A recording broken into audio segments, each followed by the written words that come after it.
Keyword University Majors pada tanggal 26 Desember 2021. Nih, kayaknya sudah cukup ya kita untuk mengisi tenaga kembali untuk mengikuti sesi selanjutnya, yakni penyampaian materi oleh pemateri dari arkeologi, hukum, dan juga teknik lingkungan. Nampaknya kakak moderator juga sudah ada di layar. Halo Kak Faim. Halo Vika. Gimana nih, sudah siap ya untuk kita Alhamdulillah masuk sudah. sesi selanjutnya? Oke, tanpa berlama-lama lagi ya Kak, mungkin untuk pemateri gimana nih? Apakah sudah join ya?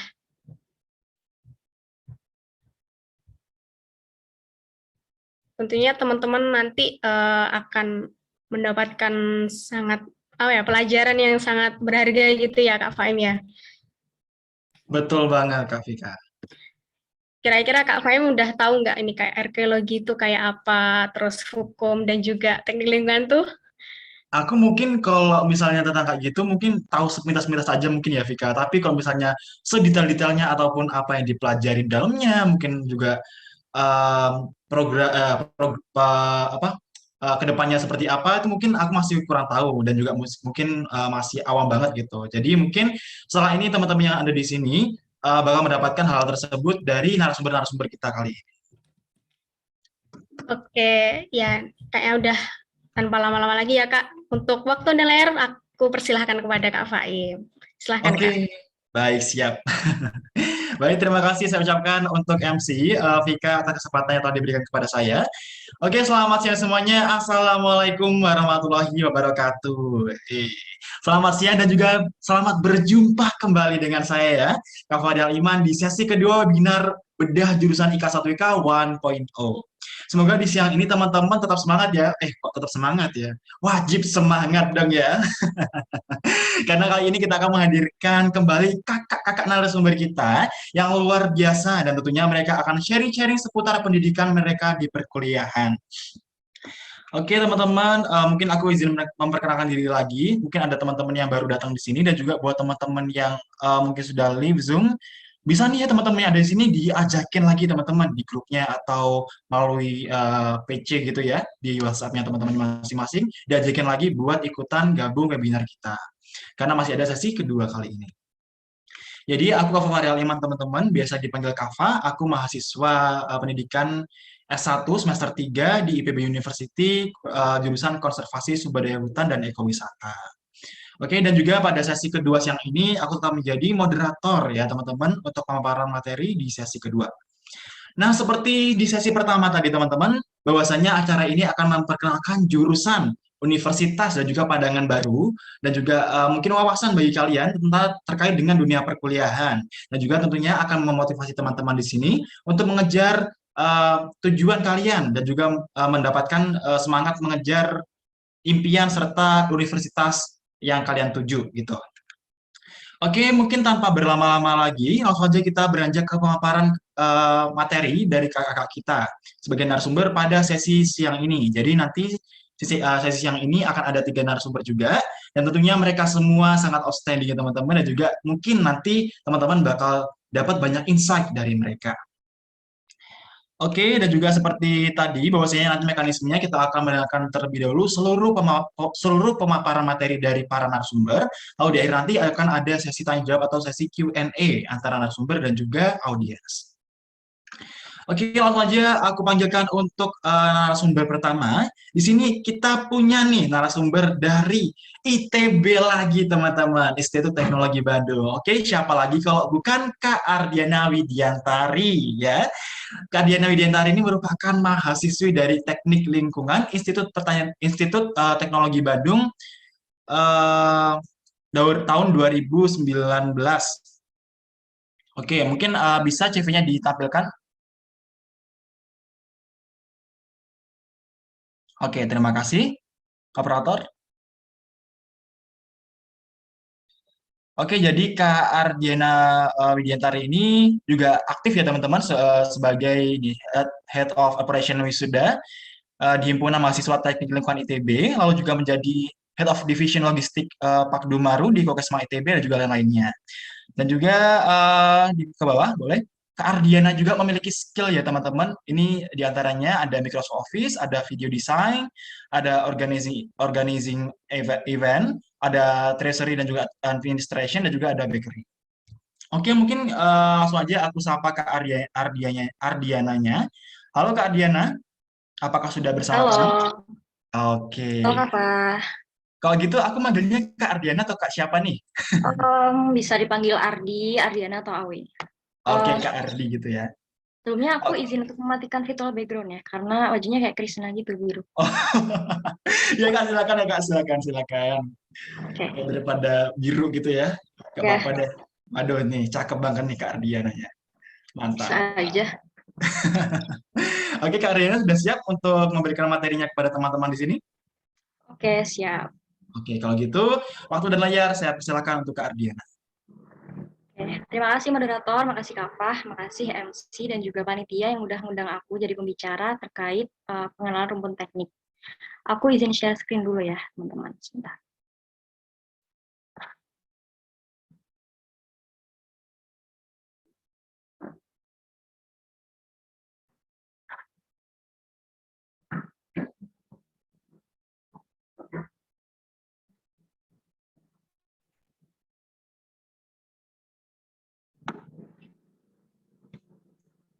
Oke, apakah udah terlihat?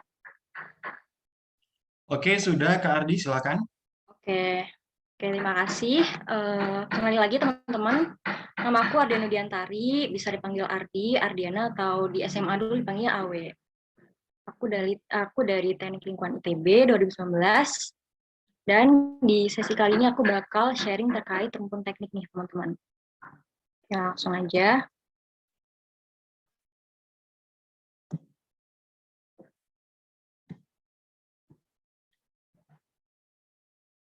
Jadi outlines aku yang akan aku bahas di materi kali ini, yang pertama ada pendahuluan, apa sih teknik itu? Yang kedua, rumpun ilmu apa yang dipelajari di teknik? Terus yang ketiga, ada daftar jurusan apa aja yang di teknik? Yang keempat, prospek kerja. Kelima, ada pengenalan fokus studi aku, yakni teknik lingkungan. Dan yang keenam adalah sesi sharing. Oke, masuk ke bagian yang ke-1 ya, terkait pendahuluan. Jadi sebelum kita cari tahu nih terkait teknik sebagai ilmu, jadi kita harus tahu dulu pengertian teknik itu apa sih. Jadi aku mengutip dari KBBI ini. Jadi teknik adalah pengetahuan dan kemandirian buat sesuatu. Kedua, cara membuat atau melakukan sesuatu. Dan yang ketiga, metode atau sistem dalam mengerjakan sesuatu. Nah, untuk teknik atau rekayasa sendiri dalam suatu ilmu ya, sebagai ilmu, jadi dia adalah penerapan dari ilmu dan juga teknologi untuk menyelesaikan berbagai permasalahan manusia melalui pengetahuan, matematika, dan juga pengalaman praktis yang diterapkan untuk mendesain suatu objek ataupun proses. Jadi, teknik atau rekayasa itu dia sangat berhubungan erat dengan desain dan juga proses. Entah itu desain bangunan ataupun desain si proses sendiri. Lanjut ya. Untuk rumpun ilmu apa aja sih yang dipelajari di teknik? Kita pasti udah tahu ya, ada matematika, ada fisika, ada kimia, dan juga ada biologi. Nah, untuk jurusan teknik itu, dia nggak semuanya belajar keempat-empatnya ya. Ada jurusan yang hanya belajar terkait matematika, fisika, maupun matematika, kimia. Kalau di jurusan aku sendiri, aku belajar keempat-empatnya ini, tapi nggak serumit yang ada di SMA ya. Jadi kita cuman menerapkan prinsip-prinsip dasar yang ada di ilmu murni ini untuk diterapkan dalam mendesain proses itu tadi. Oke, lanjut lagi ya. Nah, ada apa aja sih daftar jurusan yang di teknik? Ini ada banyak ya. Ini aku mengutip dari unpas.ac.id. Kalau kalian terkait kalau kalian misal tertarik nih untuk kuliah di jurusan teknik, kalian bisa cari-cari nih mulai dari sekarang jurusan apa yang pengen kalian mau. Kalian bisa explore di Google sih, itu udah ada banyak banget informasi, atau kalian bisa tanya ke cutting kalian. Nah, untuk yang daftar jurusan ini nggak semuanya tercantum di sini ya, ini hanya beberapa gitu. Nah, yang pertama ini teknik sipil, ini ada banyak banget nih peminatnya nih. Terus ada arsitektur juga, ada teknik kelautan. Kalau teknik kelautan itu dia lebih ke sipil air, jadi gimana sih kita ngebangun bangunan di atas laut gitu. Terus ada teknik kimia. Kalau teknik kimia itu dia belajar mengenai proses. Jadi gimana sih kita mengolah suatu bahan baku mentah gitu, jadi produk melalui proses-proses kimia gitu. Terus ada teknik elektro, teknik industri. Ini teknik industri juga banyak banget nih peminatnya. Dia tuh belajar terkait sistem yang ada di industri. Jadi di industri kan ada banyak komponen tuh ya, ada pekerja, ada mesin, ada bahan baku, ada bisnis kayak keuntungan gitu. Jadi gimana sih caranya biar seluruh komponen itu bisa menjadi satu kesatuan sistem yang utuh untuk mengoptimalkan produksi dari industri itu sendiri. Terus ada teknik mesin, penerbangan, pertambangan, metalurgi, geodesi, kapalan, planologi atau PWK, itu perencanaan wilayah kota. Terus ada oceanografi. Ini oceanografi sama teknik lingkungan itu beda ya teman-teman. Kalau teknik lingkungan itu lebih ke bangunan ya. Kalau yang oceanografi itu dia lebih ke mempelajari biota laut juga. Jadi di oceanografi itu kalau di ITB ya, dia ada sertifikat lisensi untuk diving. Jadi anak-anak oceanografi diajarkan untuk diving gitu. Seru. Terus ada teknik geologi juga terkait perbatuan. Terus ada banyak lagi ya teman-teman, nggak bisa aku sebutin karena waktunya nggak cukup. Terus aku lanjut aja ya. Untuk prospek kerja sendiri di teknik itu banyak ya, karena tadi jurusnya ada banyak. Dan memang teknik itu sangat luas aspek dan cakupannya. Kalian bisa kerja di BUMN. BUMN kan banyak banget ya, ada PT Persero dan lain-lain. Terus kalian juga bisa kerja di industri, kalian bisa kerja di PLN, PDAM, kalian bisa jadi analis, ahli teknik, kontraktor untuk sipil, terus konsultan. Kalian bisa juga kerja di pemerintahan, di kementerian kayak gitu. Sekalian juga bisa kerja di farmasi, industri farmasi gitu. Karena teknik itu sangat-sangat luas dan kalian bisa masuk ke berbagai bidang. Oke, next. Oke, yang sekarang ini terkait pengenalan teknik lingkungan ya, khususnya di ITB, di jurusan aku. Oke, ini gambar ini ya, ini sekedar info aja. Jadi anak-anak teknik lingkungan tuh dia kerjanya tuh atau kayak ruang lingkupnya tuh di perlimbahan gitu teman-teman. Jadi ini tuh namanya instalasi pengolahan air limbah. Kan ada banyak ya ini, ada yang kotak, ada yang bulat. Ini kalau dilihat dari atas tuh bagus banget gitu. Tapi kalau kalian ke bawah sini ya bau sih, karena ini air limbah. Oke, lanjut ke pengertian teknik lingkungan. Jujur aja nih, aku baru tahu jurusan teknik lingkungan tuh ketika kelas 12 semester 1. Jadi aku nggak tahu teknik lingkungan tuh ngapain, karena aku tahu cuma sipil kayak gitu. Terus ketika aku cari tahu terkait jurusan-jurusan, terus aku nemu di ITB itu kan Fakultas Teknik Sipil dan Lingkungan ya. Nah di situ ada 5 jurusan. Terus ada teknik lingkungan, kayak apa sih teknik lingkungan? Kayak aku penasaran banget gitu. Karena belum ada anak-anak semansa yang kuliah di teknik lingkungan gitu. Jadi aku kayak kepo gitu, sebenarnya kayak ngapain sih teknik lingkungan tuh? Jadi program studi teknik lingkungan itu dia mempelajari tentang rekayasa untuk upaya menyelamatkan lingkungan. Dia bisa meliputi lingkungan biotik maupun abiotik. Jadi lingkungan biotiknya tuh terkait manusia, makhluk hidup, abiotiknya tuh terkait udara, tanah dan juga air. Nah, upaya-upaya penyelamatan lingkungannya itu bisa berupa langkah pencegahan atau langkah penanganan lingkungan yang udah terlanjur cemar atau biasanya namanya remediasi. Terus di teknik lingkungan tuh belajar apa aja sih? Jadi sebenarnya ada banyak yang nggak cuma ini doang. Ini cuma sebagian aja. Mungkin secara umum kita belajar terkait limbah ya, pencegahan produksi limbah. Kayak gimana sih caranya kita mengurangi produksi limbah yang ada? Itu salah satunya tuh dengan mengganti produk yang menghasilkan limbah banyak dengan produk yang menghasilkan limbah yang lebih sedikit. Terus kita juga melakukan rekayasa juga dengan teknologinya, gimana sih mengolah limbah secara optimal biar limbah-limbah yang dihasilkan itu bisa lebih sedikit. Terus kita juga belajar tentang pengelolaan dan pengolahan limbah berupa cair, padat, maupun B3.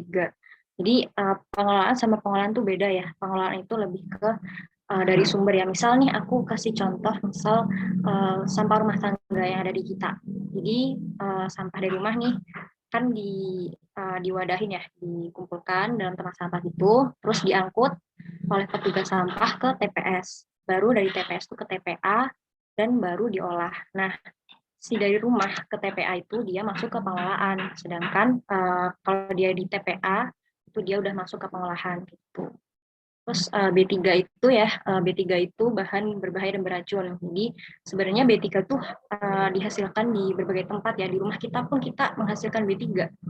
Jadi B3 itu contoh-contohnya itu baterai bekas, terus bola lampu bekas yang udah nggak dipakai, terus botol bekas parfum, botol bekas pengharum ruangan, pembersih toilet, itu dia mengandung bahan berbahaya beracun. Kenapa? Karena dia mengandung banyak logam dan juga senyawa-senyawa organik yang nantinya kalau dia terkumpul di lingkungan, dia tuh bisa menyebabkan dampak buruk gitu.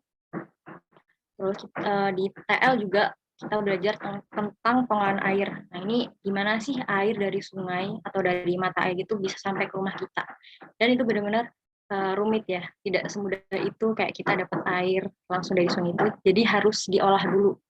Dan banyak standar yang harus diikuti gitu, dalam pengolahannya. Terus kita juga belajar terkait plumbing atau perpipaan. Nah, ini terkait fisika-fisika nih, perpipaan. Gimana sih caranya air bisa ngalir.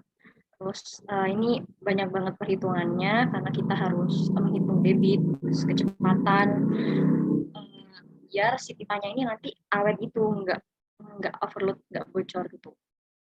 Terus kita belajar juga terkait drainase. Drainase itu saluran yang mengalirkan air hujan.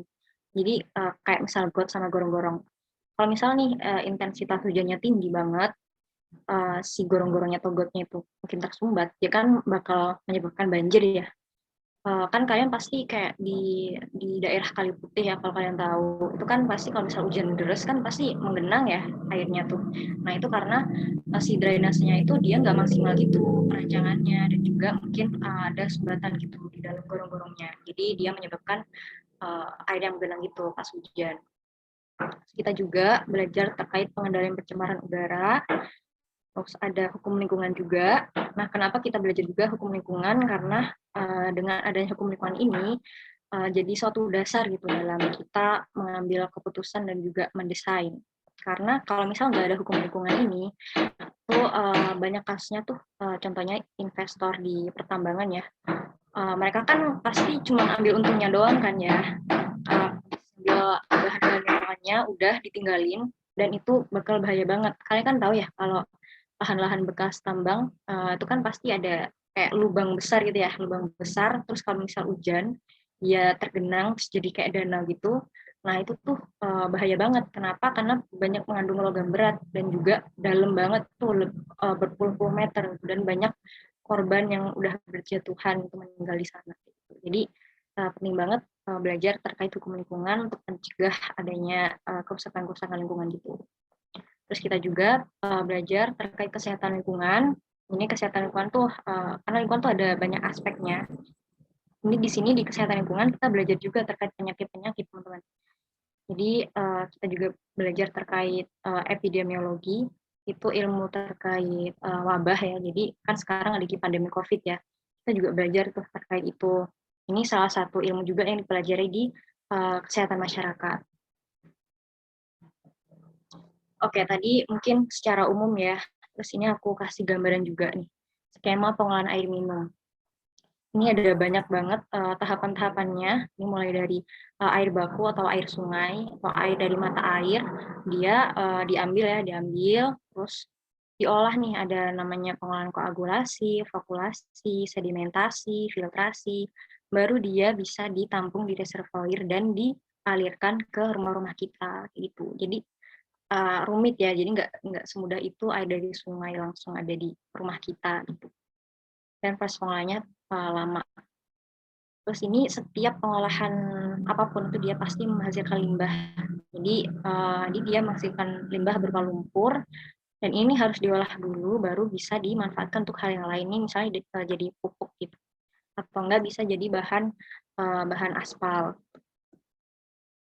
tadi yang air minum, sekarang yang air limbah ini lebih rumit lagi. Kenapa? Karena ini air limbah tuh mengandung banyak zat-zat berbahaya ya, kayak zat organik yang berbahaya, terus ada zat kayak logam-logam berat dan juga mikroorganisme. Jadi perlu diolah. Ini banyak banget nih, ada babnya ada banyak ya, ada penjernih sama, terus dia menghasilkan apa namanya limbah juga. Ini yang coklat-coklat tuh namanya limbah ya. Terus dia masuk ke proses pengolah lain, diolah lagi. Ini diolahnya pakai mikroorganisme teman-teman, pakai namanya sludge digester.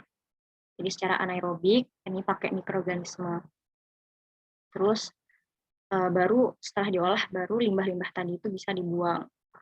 Nah, ini limbah yang udah diolah ya, yang udah jernih, bebas dari limbah, itu bisa langsung dibuang ke sungai atau ke badan air. Oke, ini tadi gambar-gambar yang tadi ya. Ini IPAL, terus yang ini itu TPST Bantar Gebang di Bekasi. Jadi ini TPST terbesar ya di Indonesia, karena dia menampung sampah dari Jakarta, dari Bekasi, dan juga dari Tangerang. Jadi ini tuh udah sebenarnya udah overload ya. Beberapa tahun ini udah harus ada lahan baru gitu. Dan teknik lingkungan ITB ya, kalau misal kuliah lapangan, itu biasanya selalu ke sini, kayak observasi lingkungan gitu. Terus selain di sini juga nih, ini yang reklamasi pertambangan ya, ini lahan pertambangan. Ini kan ada tanggalnya ya, Juli 2023, terus Agustus 2023. Ini pas waktu Juli, ini masih gersang banget. Ini udah mulai tumbuh-tumbuhan, terus ini beberapa bulan kemudian, dan ini beberapa tahun kemudian. Nah, kenapa sih tadi yang tambang harus pertambangan udah tutup ya, udah tutup operasi, terus dibiarin kayak gini aja? Nah, itu pasti akan berpengaruh terhadap pemanasan global. Kenapa? Karena ya nggak ada tumbuhan hijau, nggak ada lahan-lahan yang bisa membantu mengurangi emisi gas-gas yang menipiskan ozon yang ada di lapisan atmosfer. Kita juga belajar tentang ini nih yang tadi pengolahan air minum di PDAM. Jadi ada banyak babnya karena air yang diolah tuh debitnya tuh banyak banget ya, karena harus mencukupi kebutuhan seluruh warga, seluruh penduduk. Terus kita belajar juga terkait pencemaran udara. Nah, ini kalau misal nggak dipasang alat pengendali pencemar udara, dia tuh asapnya tuh hitam. Jadi makanya kalau waktu revolusi industri itu kan asapnya banyak yang hitam-hitam tuh ya, karena mereka masih belum ada upaya pengendalian pencemaran udaranya gitu. Jadi banyak yang terkena penyakit ISPA kayak gitu. Terus ini tanah yang tercemar oleh tumpahan minyak. Jadi kan ini udah nggak bisa digunain lagi ya tanahnya. Dan kalau misalnya dibiarin aja, nanti si tanahnya tuh dia bisa si minyaknya tuh dia bisa terserap ke dalam tanah dan dia bakal menyebar lebih luas lagi. Makanya perlu dilakukan upaya pengendalian. Salah satunya dengan namanya itu bioremediasi. Terus ini kegiatan anak-anak TL ini sampling air ya. Jadi ini namanya alat vertical sampler. Jadi airnya ini nanti dimasukin ke air, antar airnya diambil, terus diuji di lab. Dan ini nggak boleh sembarangan karena banyak banget standar-standar yang harus diikuti. Karena air yang udah diambil ini harus diawetin dulu pakai HNO3, H2SO4 kayak gitu. Karena air-air ini ya, air sungai atau air perairan manapun itu kalau misal diuji itu harus dia tuh mudah berubah gitu. Jadi harus ada pengawetannya juga ketika melakukan sampling air gitu. Terus ini composting, sini yang segitiga yang kayak keranda ini namanya windrow teman-teman. Jadi gunanya si segitiga ini dia untuk mengalirkan udara untuk ini. Jadi di composting ini kan dia pasti ada mikroorganismenya ya. Jadi biar si mikrobanya bisa napas, bisa hidup, jadi dikasih ini, dialirin udara kayak gitu biar si komposnya ntar matang. Oke, itu tadi kayak overview ya terkait TL tuh kayak ngapain aja. Banyak limbahnya sih ya. Terus untuk prospek kerja dari lulusan TL tuh sebenarnya ada banyak banget karena kalian karena di TL itu kami belajar secara tipis-tipis gitu, kayak matkul di luar jurusan kami. Soalnya kalian bisa kerja di Kementerian ESDM, Perindustrian, Kelautan. Terus kalian juga bisa kerja di jadi konsultan lingkungan, industri petrokimia, tambangan, perminyakan, manajemen lingkungan. Jadi untuk konsultan lingkungan itu sendiri itu kerjanya itu biasanya 3 sampai 6 bulan gitu. Kita kayak dikontak sama perusahaan kayak untuk jadi konsultan bagi mereka. Gimana sih ini perancangannya, gimana pengelolaan limbahnya nanti, lalala kayak gitu lah. Nah, oke, masuk ke sesi sharing ya. Oke, di sesi ini tuh aku kasih tahu terkait praktikum-praktikum yang ada di TL ya, TL ITB. Ini ada praktikum mekanika fluida. Ini mekanika fluida itu dibagi dua, mekanika fluida 1, mekanika fluida 2. Nah, ini basically fisika sih. Ini pokoknya gimana sih pergerakan air di dalam pipa atau di dalam saluran. Sini kita disuruh praktikum mandiri nih. Jadi kita ngitung debit air ya. Ini ada keran yang di sini masuk ke sini airnya. Ntar airnya kan ngalir dia melalui talang. Terus dia ntar bisa keluar lewat terjunan ini. Nah, itu dihitung tuh berapa kecepatannya, kayak dihitung waktunya, dihitung ketinggian muka airnya sebelum ini, untuk mengetahui debit air yang ada di sini, kayak gitu. Tujuannya apa? Untuk itu sih, perancangan di perpipaannya sih, kayak gimana sih kita bisa mengalirkan air nantinya. Kayak kita kan harus tahu ukuran pipanya gimana, biar si airnya bisa ngalir. Terus ini ada praktikum mikrobiologi lingkungan juga. Nah, ini tuh agar-agar teman-teman. Jadi praktikumnya ini kita harus menginokulasikan bakteri. Jadi kalian kan mungkin agak nggak kelihatan ya, ini ada garis-garis. Nah, garis-garis itu tuh kemungkinan itu adalah bakteri. Di sini juga tumbuh jambu juga. Jadi ini rumit juga sih bikinnya. Karena harus bikin medianya dulu. Tuh dari agar-agar campur gula, dicampur sama Royco. Dijadiin satu, dimasak itu, terus masukin ke wadah. Terus kalau udah matang ya udah padat, harus disterilisasi lagi, direbus lagi selama 1 jam. Ini buang-buang gas sih sebenarnya. Tapi ya gimana lagi ya, ini praktik mandiri di rumah. Kalau misal di laboratoriumnya sendiri, ini lebih itu sih, lebih medianya itu lebih kelihatan gitu bakterinya. Koloni bakterinya tuh lebih kelihatan. Dan ini seru sih, kayak kita main-main sama bakteri gitu, anak-anak bakteri gitu guys. Terus ini ada praktikum fermentasi ya, ini pakai ragi, ini air gula, terus dikasih ragi. Ya kan awalnya segini ya, itu tuh lama-kelamaan tuh dia bisa naik-naik gitu. Dan juga ada kasus gitu, teman kelompok aku, karena dia nutupnya kekencengan ya botolnya ini, dia sampai meledak, karena si ragi kan dia menghasilkan gas ya, menghasilkan gas CO2, jadi ketika ditutup terlalu kencang, nanti si gasnya itu kan bakal menekan si botolnya ini ya, jadi meledak gitu. Jadi seisi rumahnya tuh bau ragi. Terus ini ada juga, ini aku nyari bentos ya, ini namanya bentos, spesies bentos. Jadi bentos itu ada banyak macamnya. Bentos itu makhluk hidup yang hidup di perairan, tapi dia melekat di batu atau di tanah. Jadi ini aku nyari di sawah yang ada di Maron, teman-teman. Ini ada cacingnya, nih cacing kecil, ini ada keong-keong kecil juga. Ini gunanya buat apa? Ini bisa jadi indikator kualitas air. Jadi kalau misalnya bentosnya ini banyak, berarti airnya tuh bisa dikatakan masih baik lah, masih belum tercemar. Kalau misalnya si bentosnya udah jarang, berarti dia udah terkategori tercemar gitu. Ini ada lagi belajar tentang hidrologi, belajar terkait siklus air, kayak gimana sih air hujan turun terus masuk ke tanah, gimana jadi air hujan lagi. Nah ini aku disuruh observasi gitu, ini di sungai yang ada di Alas Malang yang dulu banjir bandang. Ini aku suruh observasi. Nah di hidrologi ini belajar terkait ya itu tadi intensitas hujan. Ini banyak perhitungannya sebenarnya hidrologi ini. Tujuannya untuk pengendalian banjir sih. Kalau misal apa namanya, intensitas hujannya deras banget, terus si drainasenya, terus si apa namanya, badan airnya nggak bisa nampung lagi, dia bisa menyebabkan banjir. Terus ada mikrobiologi lingkungan lagi, ada banyak. Mikrobiologi lingkungan ini ada 37 modul ya teman-teman, ada banyak. Ini artikel tentang jamur, ini ada juga composting sendiri di rumah. Ini sebenarnya agak gagal sih, karena sampahnya kurang banyak. Jadi aku mengolah ini sampah-sampah dari tetangga, ini aku kumpulin, terus aku kompos, tapi kayaknya nggak jadi karena ketebalan tanahnya. Terus ini juga aku disuruh ada tugas itu sampling sampah.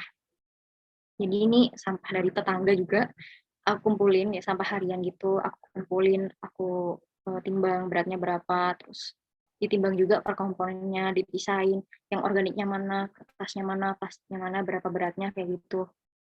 Ini lumayan itu ya, rumit. Nah, terus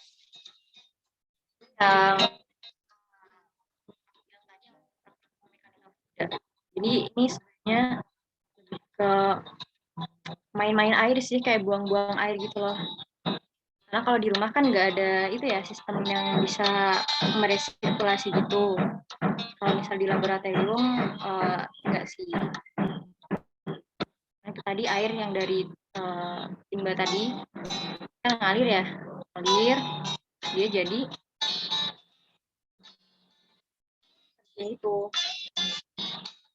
Dan ini agak ribet juga praktikumnya karena harus bolak-balik ganti plat. Jadi ini kan kalian lihat ya, ini trapesium ya. Ini udah diukur muka airnya. Sini aku cepetin lagi. Nah ini tuh yang buang-buang air tuh ini. Soalnya susah kalau mau ganti platnya. Ini aku plaster pakai malam elastisin. Tadi, nah ini yang bentuknya V. Yang diukur juga si tinggi airnya. Di sini yang bentuknya persegi. Ini agak ribet sih karena itu tadi sebenarnya nggak susah, cuman agak ribet aja gitu.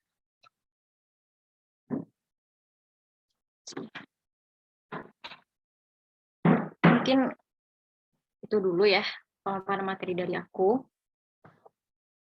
Kurang lebihnya aku mohon maaf teman-teman kalau misalnya ada salah kata atau salah pengucapan gitu. Dan terima kasih atas perhatiannya. Kalau misalnya kalian ada pertanyaan terkait teknik lingkungan maupun terkait perteknikan, kalian bisa kontak aku di ID line Ardiawidi atau di IG @ardianudiantari atau bisa melalui email juga. Terima kasih teman-teman. Aku kembaliin ke moderator. Baik, kami ucapkan terima kasih untuk Kak Ardiana Widiantari atas paparan yang telah diberikan. Nah, teman-teman, kita lanjut nih ke narasumber kita yang kedua. Kalau misalnya tadi dari ITB, kita beralih nih teman-teman, kita langsung terbang ke Universitas Indonesia. Oke teman-teman, jadi narasumber kita yang kedua ini adalah Kak Rizka Febrianti dari program S1 dari jurusan Arkeologi Universitas Indonesia tahun 2020 hingga sekarang. Oke, mungkin boleh untuk operator bisa di-share screen untuk CV-nya.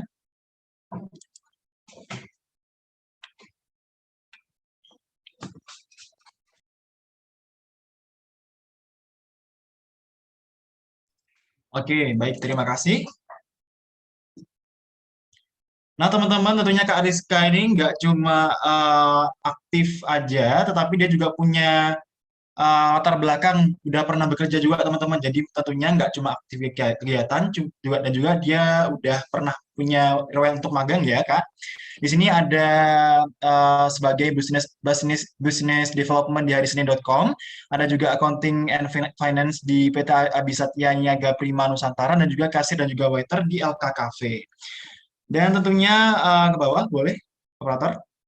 Oke, dan juga Kak Rizka juga mempunyai berbagai macam experience tentang organisasi. Ada menjadi staff of product development di .id, ada staff of field science di Kama, dan juga lain-lainnya. Oke, kalau gitu aku langsung aja sapa Kak Rizkanya. Halo Kak Rizka. Halo Kak Faim. Oke, gimana nih kabarnya? Dari aku sendiri baik sih, alhamdulillah. Alhamdulillah. Kak Fahin sendiri masih baik dari pagi? Alhamdulillah masih baik-baik aja Kak. Dan sekarang masih semangat dong ya. Wajib semangat. Kalau gitu Kak Rizka, apakah sudah siap untuk memaparkan materinya? Iya, aku mau minta tolong share screen dari panitia, soalnya aku nggak bisa share screen sendiri. Oke Kak Rizka. Baik, silakan panitia. Oke, terima Oke. kasih. Oke, untuk Kak Izin. Rizka, waktu dan layar kami persilakan. Terima kasih. Oke, sebelumnya aku mau nyapa nyapa teman-teman dulu nih. Selamat siang teman-teman semuanya yang udah nyempetin waktunya buat hadir di acara webinar Beda Jurusan yang pertama ini yang diadain oleh Ika Wangi. Terima kasih banyak dan semoga kalian dalam kondisi yang sehat walafiat.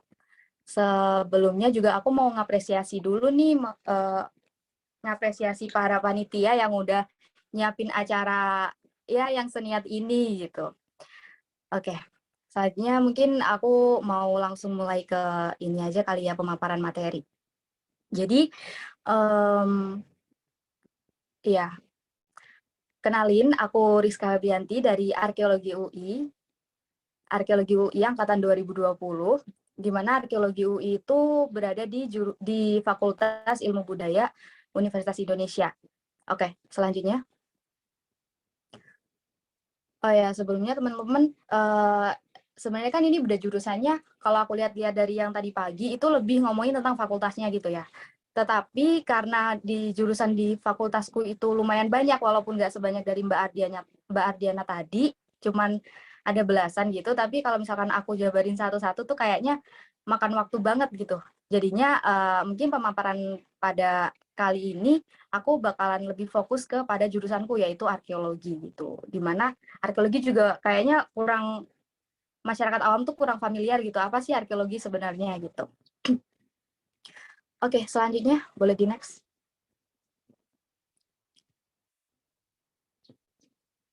Oke, kita mungkin bakal mulai dulu dari Fakultas Ilmu Budaya. Dari gerbang dulu nih, gerbangnya Fakultas Ilmu Budaya Universitas Indonesia.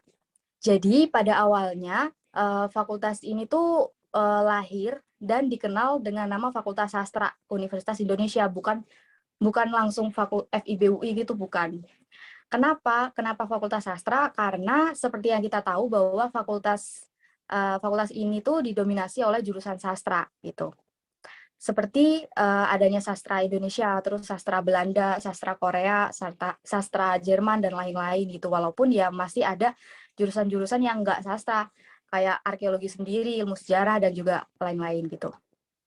Nah, kemudian dalam perkembangannya, muncul pemikiran untuk mengubah nih nama Fakultas Sastra menjadi Fakultas Ilmu Budaya pada tahun 2002 gitu. Pada waktu saya lahir gitu. Terus diubah. Nah, salah satu pertimbangan yang melandasi perubahan nama ini tadi itu bahwa kata sastra itu dianggap mengalami penyempitan makna gitu loh. Karena ya sastra itu kan kayak berbau apa ya, intinya sastra berbau tentang literatur yang pembedahan gitu loh, intinya kayak gitu. Nah, padahal di lembaga ini, yaitu Fakultas Sastra UI dulunya, itu tuh dikaji dan dikembangkan ilmu serta pengetahuan budaya yang mencakup ilmu bahasa, linguistik, ilmu susastra, ilmu sejarah, ilmu perpustakaan, filsafat, dan juga arkeologi gitu. Jadi nggak cuman sastra aja. Tetapi memang mulai dari awal berdirinya hingga sekarang ini, Fakultas Ilmu Budaya UI ini sempat mengalami beberapa perubahan nama, nggak cuma dari sastra ke FIB aja, nggak, beberapa sih, dari zaman Belanda sampai sekarang FIB ini udah beberapa kali diubah gitu. Dan juga adanya penambahan jurusan gitu, yang mana dari awalnya hanya terdiri dari 4 jurusan aja secara general, yaitu ada jurusan Sastra Indonesia, kemudian ada jurusan ilmu sosial, kemudian jurusan ilmu sejarah, dan jurusan ilmu bangsa-bangsa gitu. Kalau misalkan dilihat sekarang keempat jurusan itu mungkin udah nggak ada ya di Indonesia, di UI sendiri, di FIB UI, karena udah dipecah-pecah sendiri gitu. Oh ya, di lingkungan FIB UI ini di UI itu dikenal sebagai fakultas terluas di UI dan juga fakultas yang memiliki segudang festival, karena banyak banget nih, kayak Banyuwangi kan banyak banget ya festivalnya. Nah, di FIB ini juga banyak banget festivalnya gitu. Selanjutnya, Kak.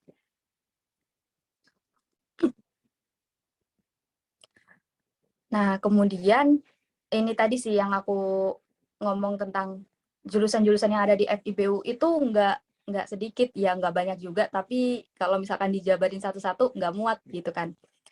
Ada apa aja sih jurusan yang ada di FIBUI?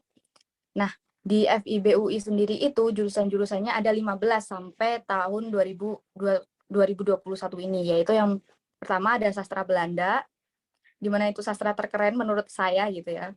Kemudian ada arkeologi, ilmu filsafat sebagai induk semua ilmu, dan kemudian ada sastra Inggris dan juga sastra Indonesia, terus sastra Cina, sastra Jepang, bahasa dan kebudayaan Korea. Bagi kalian yang suka K-pop gitu, banyak tuh yang masuk jurusan ini gitu.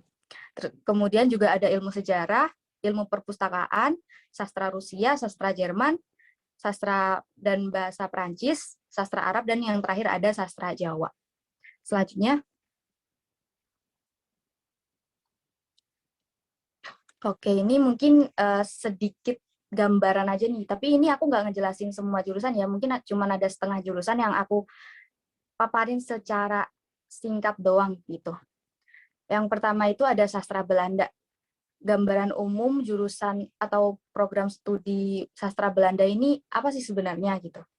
Nah, sebenarnya sastra Belanda ini bukan hanya mempelajari tentang sastra Belanda gitu, bukan, tapi lebih ke mempelajari Belanda secara umum, mulai dari sejarahnya, politiknya, kebiasaan masyarakatnya, dan juga culture-nya, atau bahkan lebih luas dari itu gitu, yang nggak bisa aku sebutin di sini karena aku sendiri juga kurang memperdalami program studi ini gitu. Nah, kemudian apa aja sih Kak proker sih, apa namanya, prospek kerja yang mungkin bakal bisa diambil kalau aku lulusan dari sastra Belanda. Nah, ini aku kutip dari salah satu website yang tadi di website Fakultas Ilmu Budaya UI sendiri, itu prospek kerjanya bisa jadi penulis, kemudian novelis, kemudian ada content writer, kemudian juga bisa jadi staf di Kementerian Luar Negeri, entrepreneur, yang mana ya banyak gitu ya yang bisa gitu. Dan juga akademisi. Tapi kalau akademisi ini kan harusnya pendidikannya lebih dari S1 gitu ya, S3 kalau bisa. Kemudian ada jurusan filsafat, yaitu yang mempelajari tentang permasalahan-permasalahan mendasar manusia dan hubungannya dengan realita. Ya kita tahu sendiri ya, ilmu-ilmu, seluruh ilmu alam, seluruh ilmu yang ada yang kita kenal sekarang ini nggak bisa jauh gitu loh sebenarnya sama filsafat.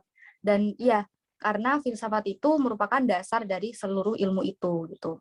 Nah, kemudian prospek kerjanya tuh apa aja yang aku tahu, dan berdasarkan riset juga kemarin-kemarin,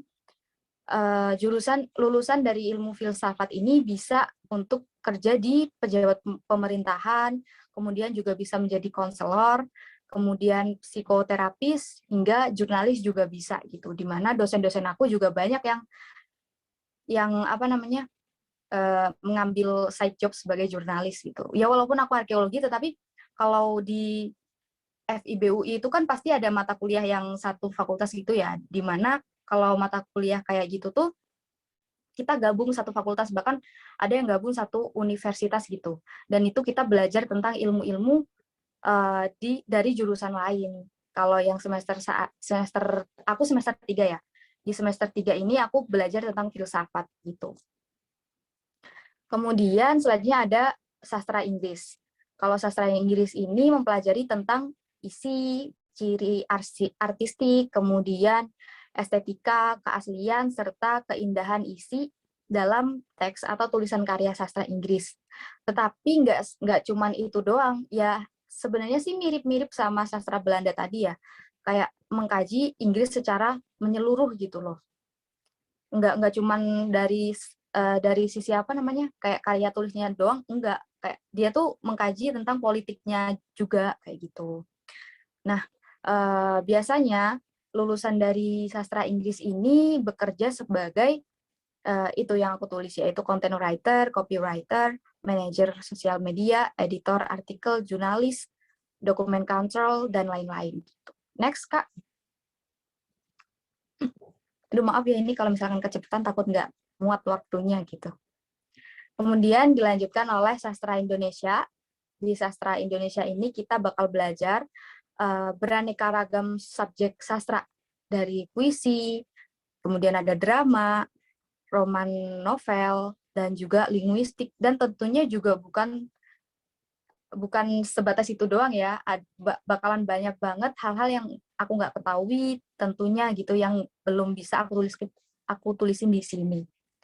Kemudian prospek kerjanya juga hampir mirip sama sastra Belanda dan juga sastra Inggris yang tadi, nggak jauh-jauh dari seputar jurnalis atau translator, kemudian penulis naskah, atau bahkan tenaga pendidik gitu. Kemudian kalau sastra Cina, itu tuh kita bakal belajar semua hal yang berkaitan dengan Cina, sama kayak Belanda, sama kayak Inggris tadi. Terutama di bidang kebudayaannya, terus bahasa, terus kajian kayak karya-karya tulis dari Cina kayak gitu-gitu. Nah, kemudian prospek kerjanya juga nggak jauh beda dari yang udah aku sampaikan tadi gitu. Kemudian ada sastra Jepang, ini juga nggak jauh beda juga, di mana sastra Jepang ini memahami isi, kemudian cara artistik, estetika, kemudian keindahan isi dalam teks, dan lain-lain gitu. Prospek kerjanya juga nggak jauh beda, cuman pasti berhubungan sama Jepang. Ada yang berhubungan sama Jepang gitu.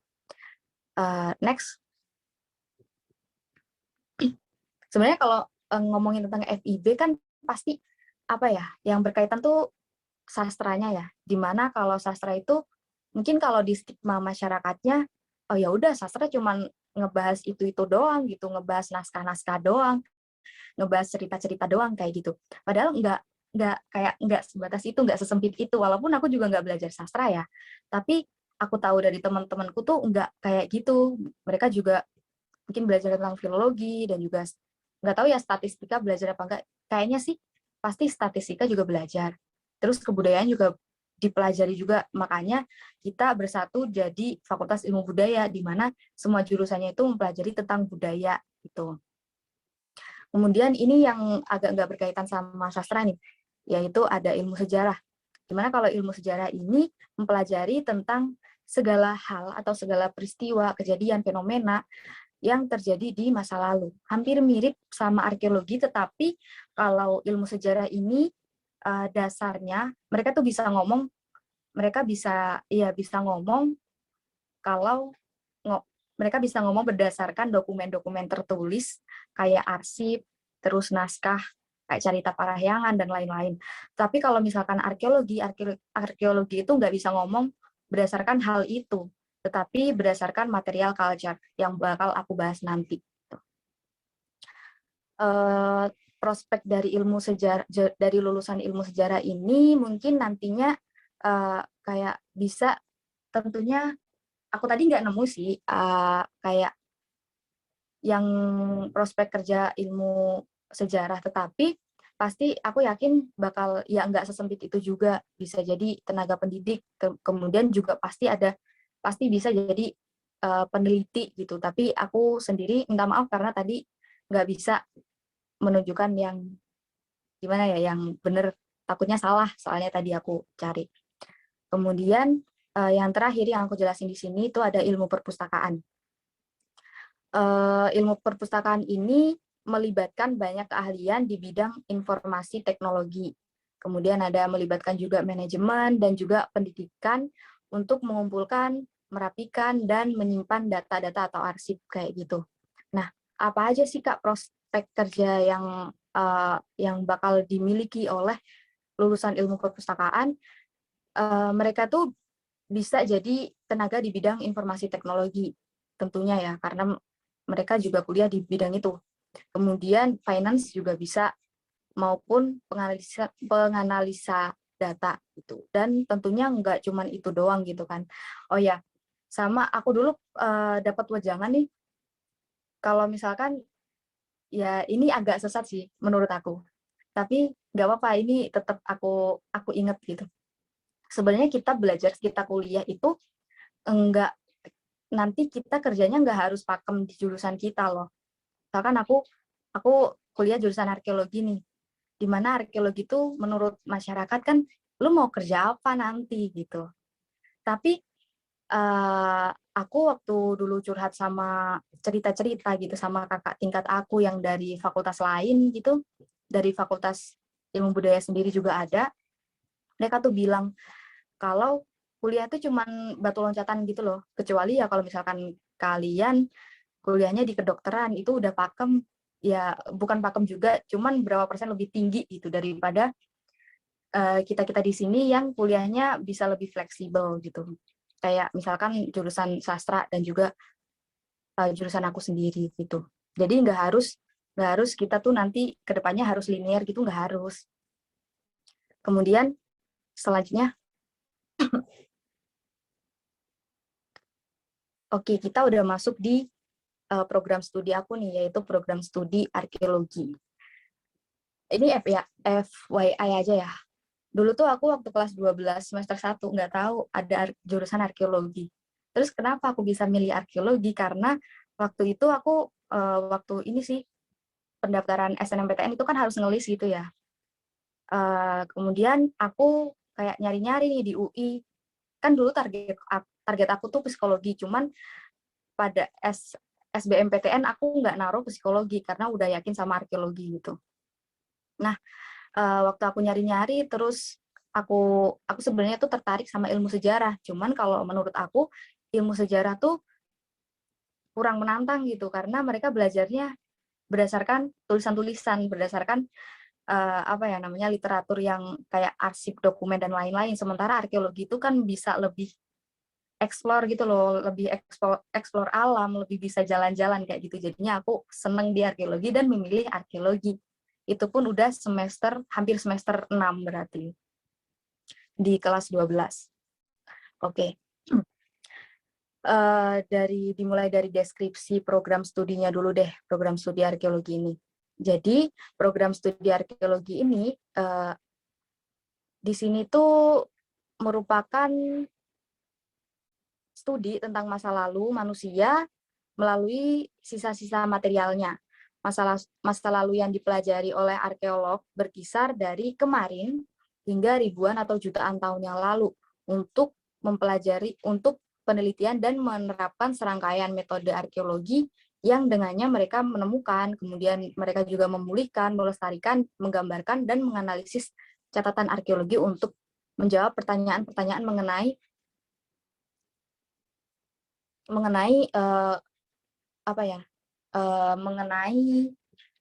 kebudayaan di masa lalu kayak gitu.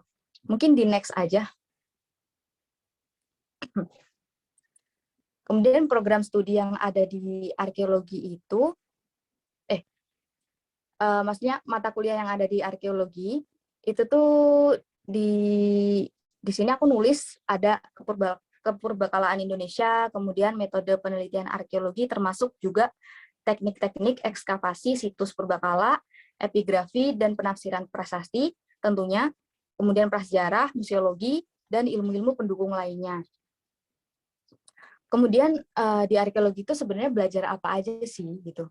Nah, sebagai mahasiswa arkeologi, kamu tuh bakal belajar tentang kehidupan manusia kuno dengan lingkungannya, yaitu ini disebut sebagai arkeologi lingkungan. Kemudian kamu juga belajar tentang arkeologi ekologi, kemudian arkeobotani atau tanaman purba, kemudian geoarkeologi, zooarkeologi, kemudian museologi, industrial arkeologi, arkeologi maritim, etnoarkeologi, cultural research management, kemudian juga belajar tentang arsitektur, tapi arsitekturnya tuh lebih ke arah mungkin dari Hindu, Buddha, Islam sampai kolonial gitu.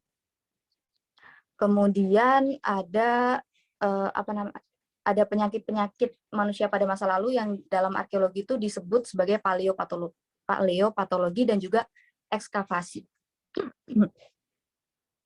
FYI aja ya, arkeologi ini kerap kali dianggap sebagai apa ya? Dianggap mirip gitu loh sama antropologi. Di berbagai ini tuh anggapan ini belum begitu familiar sih di Indonesia, cuman kalau di berbagai negara, tapi di Indonesia juga ada. Ini tuh dianggap mirip. Kok bisa? Nah, ini karena memang di beberapa negara, misalnya di Amerika, kajian arkeologi dan antropologi itu nggak bisa dipisahin gitu. Jadi menurut ungkapan dari salah satu dosen UGM waktu aku kuliah konsorsium, kuliah gabungan dengan UGM, program doktoral antara keduanya itu udah melebur jadi satu gitu. Oke, selanjutnya.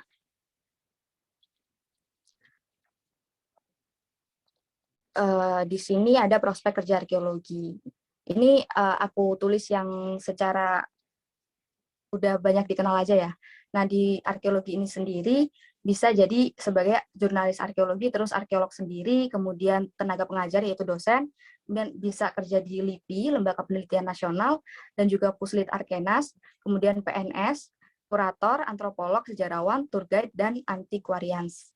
Oke, ini terakhir selanjutnya, Kak. Nah, gambaran umum kuliah jurusan arkeologi. Aku minta waktunya bentar ya, misalkan telat. Ini bentar dong, kok. Jadi seperti kebanyakan aktivitas perkuliahan mahasiswa sosum lainnya, arkeologi itu juga nggak terlepas dari jurnal-jurnal ilmiah, kayak misalkan artikel ilmiah, analisis studi kasus, paper, dan lain-lain. Ilmu-ilmu sosial humaniora yang dipelajari di arkeologi itu pun meliputi ada filologi, antropologi, numistik, paleografi, ikonografi, dan lain-lain. Tapi di samping itu arkeologi juga dihiasi dengan vibes kuliah saintek, lebih tepatnya ke teknik sama kesehatan gitu sih. Maksudnya gimana? Kok bisa gitu kan? Nah, jadi ilmu bantu arkeologi itu nggak jauh dari ilmu-ilmu yang ada di saintek atau eksakta ya, ilmu eksakta. Misalnya nih, ada di arkeologi itu juga belajar tentang fisika, geologi, terus ada juga kimia, kemudian paleopatologi, arsitektur, dan astronomi. Makanya waktu aku maba dulu tuh kayak kaget, apa nih kok ngomongin larutan, kok ngomongin urutan, kok ngomongin kimia, dan sebagainya gitu. Kok belajar DNA, RNA juga gitu. Sementara aku dulu dari sosum gitu kan, jadinya kayak culture shock gitu. Tapi tenang aja, pembahasannya tuh nggak yang riweh banget, cuman nggak sampai mendasar gitu loh. Jadinya cuman ya udah gambaran umum aja supaya kita tahu, karena juga berperan sebagai di penelitian arkeologi gitu. Kemudian di sini juga tentunya kita juga diharuskan menguasai dan memiliki skill fotografi beserta fotogrametrinya. Fotogrametri itu apa sih, Mbak? Gitu. Nah, fotogrametri ini adalah ilmu dan teknologi untuk memperoleh informasi yang dapat dipercaya tentang objek fisik dan lingkungan melalui proses perekaman, pengukuran, interpretasi gambar fotografi, dan juga pola citra pancaran elektromagnetik.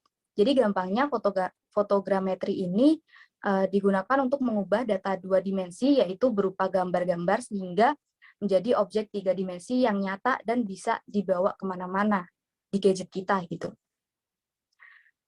Kemudian hal ini juga berguna untuk studi arkeologi yang salah satunya yaitu untuk memudahkan penelitian. Kan nggak mungkin ya kita para arkeolog berbulan-bulan di situs arkeologi gitu, ya gosong dong, kasihan gitu. Makanya dipakailah fotogrametri ini untuk memudahkan biar bisa dibawa ke laboratorium gitu. Oh ya, ada anggapan umum nih bahwa arkeologi ini enak dong, kuliah arkeologi bisa sambil jalan-jalan, bisa traveling gitu, seperti yang aku ngomongin di awal tadi. Jadi betul banget teman-teman, jurusan arkeologi itu emang cocok buat kalian yang suka traveling, kemudian suka diving dan jenis jalan-jalan lainnya. Tapi travelingnya tuh tetap ada tujuannya gitu ya. Kayak aku dari semester 2 sama 5 ini ada kemarin sempat ke Jakarta juga buat riset, terus diving, dan juga latex juga kayak gitu. Mungkin dari aku cukup segitu aja sih, karena waktunya udah habis juga ya. Jadi terima kasih banyak atas waktunya dan aku kembalikan kepada moderator. Terima kasih Kak Faim.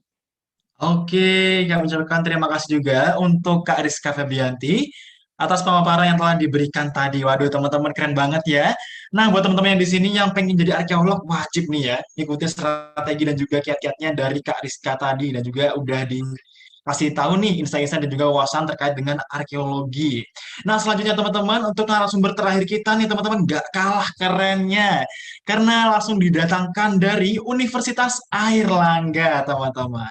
Langsung saja aku perkenalkan untuk narasumber kita yang ketiga. Ada Kak Ibrahim Bintang Prakoso dari program pendidikan S1 jurusan Hukum Universitas Airlangga tahun 2021 hingga sekarang. Oke, boleh mungkin untuk operator bisa ditayangkan dulu untuk CV dari Kak Bintang. Baik, terima kasih. Nah, tentunya Kak Bintang juga nggak diem-diem aja ya teman-teman, punya banyak sekali dan juga segudang aktivitas, kegiatan kontribusi ataupun juga ada eh, prestasi gitu teman-teman. Nah, yang pertama yang untuk experiences atau pengalaman sendiri, Kak Bintang di sini tergabung dalam Ikatan Alumni SMA 1 Genteng, lalu juga tergabung ke dalam ALSA LC Unair. Terus yang ke bawah lagi, boleh? Oke, terus. Nah, tentunya juga Kak Bintang di sini mempunyai beberapa skill, di antaranya ada legal opinion, ada problem solving, ada critical thinking, adaptive, dan juga lain-lainnya. Oke, tanpa berlama-lama lagi, kita langsung aja sapa Kak Bintangnya. Halo Kak Bintang, gimana nih kabarnya siang ini? Halo Kak Faim, Alhamdulillah baik. Kalau Kak Faim sendiri gimana nih? Alhamdulillah baik juga. Nah, Oke, sekarang Kak Bintang lagi di mana nih posisinya? lagi di rumah di Banyuwangi. Ya, Di Banyuwangi. iya. Waduh, Alhamdulillah. Oh, belum offline nih Kak? Belum, masih daring. Oke, dari Iya, ya semoga nantinya kita bisa offline semua ya iya. buat Kak Bilan juga teman-teman sekalian karena udah lama banget ya teman-teman dari tahun 2019 sampai sekarang kita masih berkutat nih di era-era COVID gitu. Semoga nanti COVID-nya cepat menghilang. Amin amin ya rabbal alamin. Oke, kalau gitu buat Kak Bintang mungkin udah siap ya Kak buat memaparkan materinya untuk kita semua Udah di sini. siap. Oke, udah Oke. siap. Oke. Kalau gitu untuk Kak Bintang waktu dan layarnya kami persilakan. Ya, sebelumnya terima kasih buat teman-teman panitia dan peserta yang sudah eh, berpartisipasi dalam kesempatan webinar kali ini. Saya mohon izin kepada operator untuk share screen mengenai presentasi saya.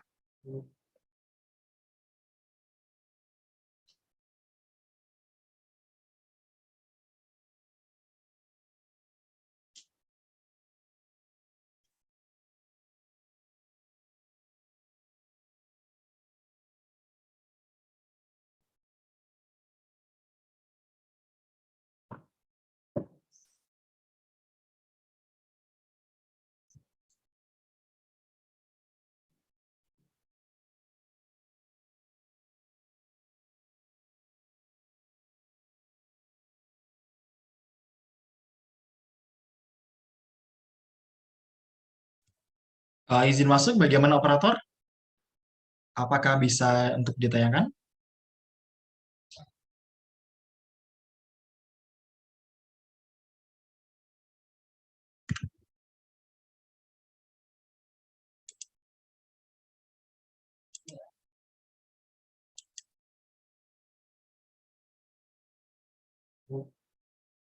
Oke, baik Kak Bintang, silakan lanjutkan.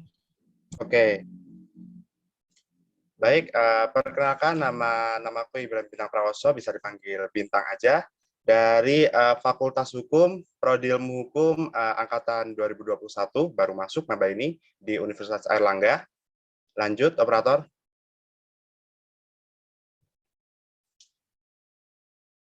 Oke, jadi sebelum mengenal lebih jauh mengenai ilmu hukum, kita berrefleksi sebentar bahwa dalam adagium Latin itu disebutkan bahwa culpae puna par esto, yang artinya let the punishment be equal to the crime.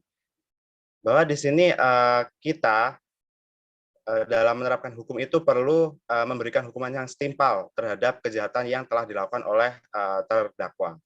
Oke, selanjutnya.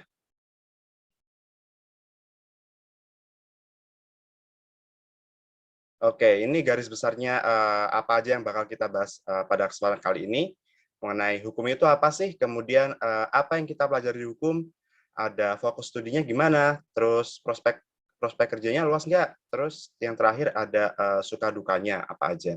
Oke, selanjutnya. Oke, sebelum mengenal ilmu hukum lebih luas, kita itu perlu paham dulu apa itu norma sosial. Jadi kalau teman-teman ingat mengenai materi norma dan nilai sosial di mata pelajaran sosiologi sama PPKN, harusnya masih ingat ya, norma itu dibagi menjadi 5. Ada norma agama yang basisnya itu dari ajaran agama, kemudian ada norma kesusilaan yang basisnya dari hati nurani manusia, kemudian ada norma kesopanan yang basisnya dari kesopanan manusia, ada norma kebiasaan yang basisnya dari habit masyarakat, dan ada norma hukum yang basisnya dari peraturan perundang-undangan. Nah, norma-norma ini semua nantinya akan menjadi suatu hukum apabila norma-norma antara norma agama, kesusilaan, kesopanan, kebiasaan ini dibakukan. Nah, setelah dibakukan, maka akan menjadi suatu norma, yakni norma hukum. Oke, selanjutnya. Ya, ini untuk sayang pandangnya aja, overview. Jadi, apa itu hukum? Jadi, sebelum memaknai hukum, ilmu hukum atau hukum sebagai ilmu, kita perlu memaknai hukum itu sendiri. Jadi, hukum itu adalah sekumpulan aturan yang dianggap mengikat dan memaksa yang diselenggarakan pemerintah dan badan berwenang hukum lainnya. Jadi, hukum ini diselenggarakan oleh pemerintah terhadap masyarakat dan tentu pemerintah itu sendiri. Selain pemerintah, badan berwenang hukum lainnya itu contohnya apa aja? Seperti firma hukum, kemudian universitas, itu termasuk badan berwenang hukum, karena universitas itu memiliki SK, bukan SK, seperti apa ya, surat hukumnya gitu ya. Jadi semua aspek dalam kehidupan itu bisa menjadi badan berwenang hukum. Kemudian hukum itu merupakan bagian dari norma sosial sebagai kaidah berperilaku dalam kehidupan masyarakat. Nah, kan tadi udah disebutin bahwa hukum ini merupakan norma yang dibakukan. Jadi norma yang dibakukan itu artinya telah dianggap mengikat dan memaksa bagi suatu wilayah dalam jangka waktu tertentu. Nah, badan yang mengikat dan memaksa itu adalah pemerintah itu tadi melalui peraturan perundang-undangan. Kemudian tujuan hukum itu adalah untuk mencapai kondisi damai sejahtera. Kondisi damai sejahtera ini dapat tercapai apabila masyarakat dan pemerintah saling bersinergi untuk mencapai penegakan keadilan. Oke, selanjutnya.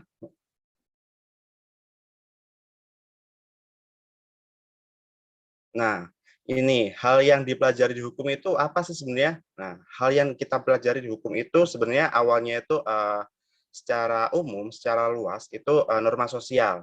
Nah, karena norma sosial itu kemudian distandarisasi, dibakukan atau dibuat legitimasinya menjadi hukum, maka jadilah hukum.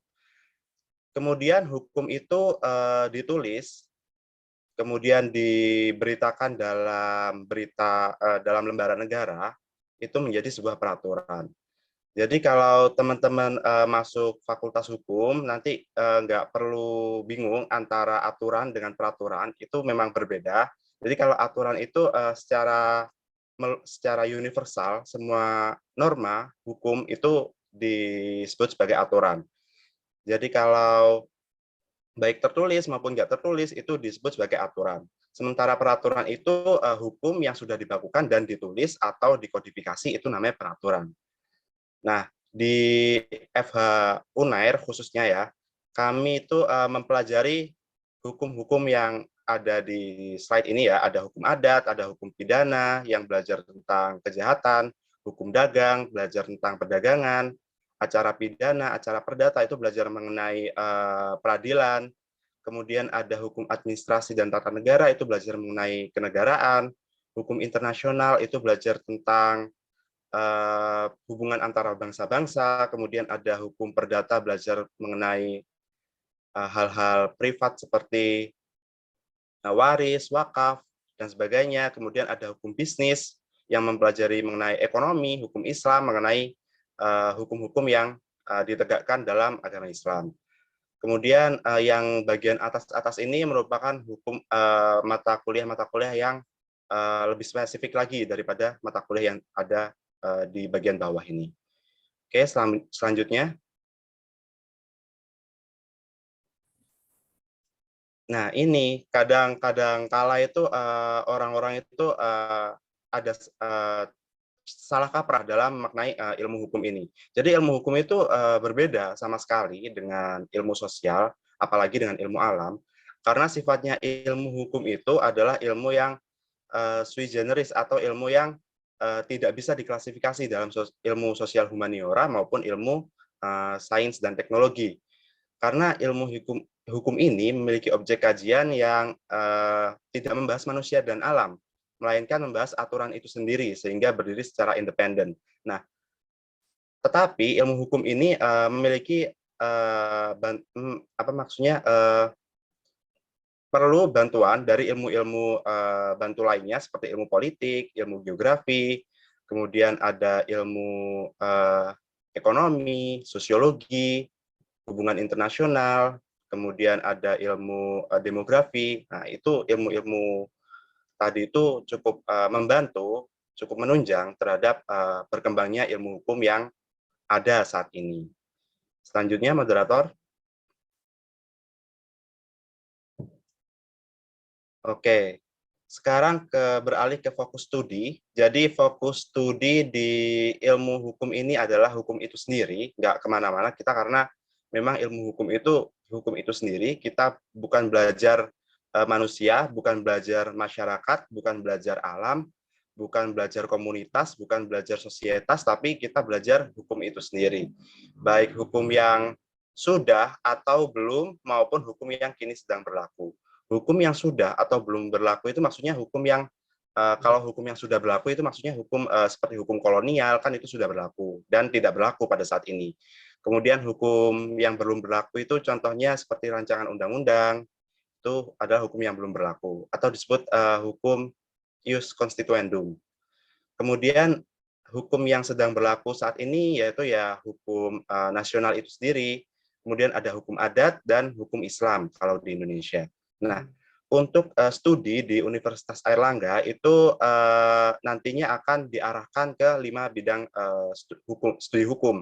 Ada studi hukum bisnis, ada hukum bisnis syariah, ini menyinggol berkaitan dengan prinsip-prinsip syariah, kemudian ada hukum internasional, termasuk di dalamnya ada hukum humaniter, hukum perang, dan sebagainya.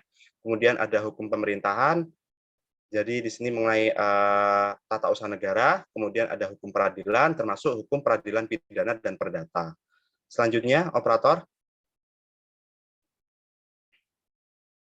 Oke, kenapa sih kamu semua perlu mestinya memilih ilmu hukum?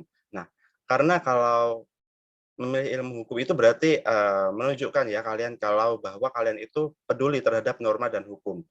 Jadi kan norma sosial yang ada saat ini kan juga mulai bergeser ya. Jadi mungkin teman-teman punya kepedulian untuk membakukan hukum atau membakukan menjadi hukum atau sebagainya, bisa tuh masuk ilmu hukum. Nanti kan ada prospeknya juga, ada prospek harapan kerjanya. Kemudian penegakan hukum di Indonesia itu masih lemah.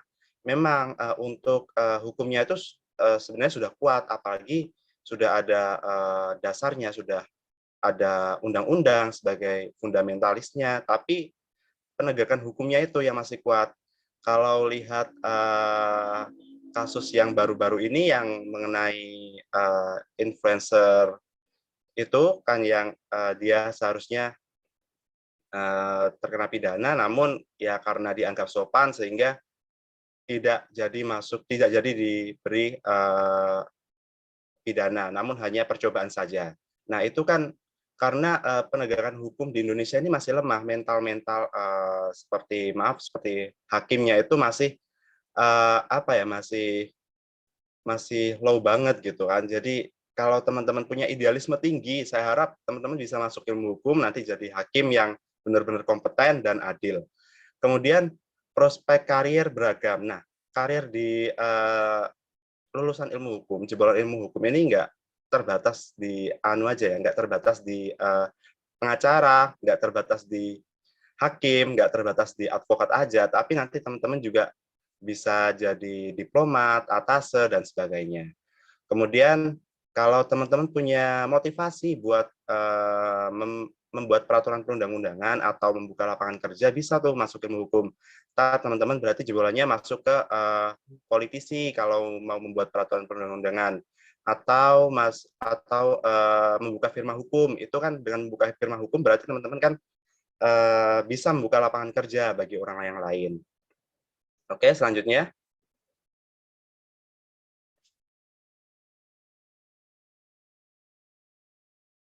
Nah, ini. Tadi kan sebenarnya sudah saya sampaikan, tapi saya ulang ya. Untuk tujuan belajar ilmu hukum, ini yang pertama adalah mempelajari aturan hukum. Jadi, bagaimana aturan dan peraturan hukum itu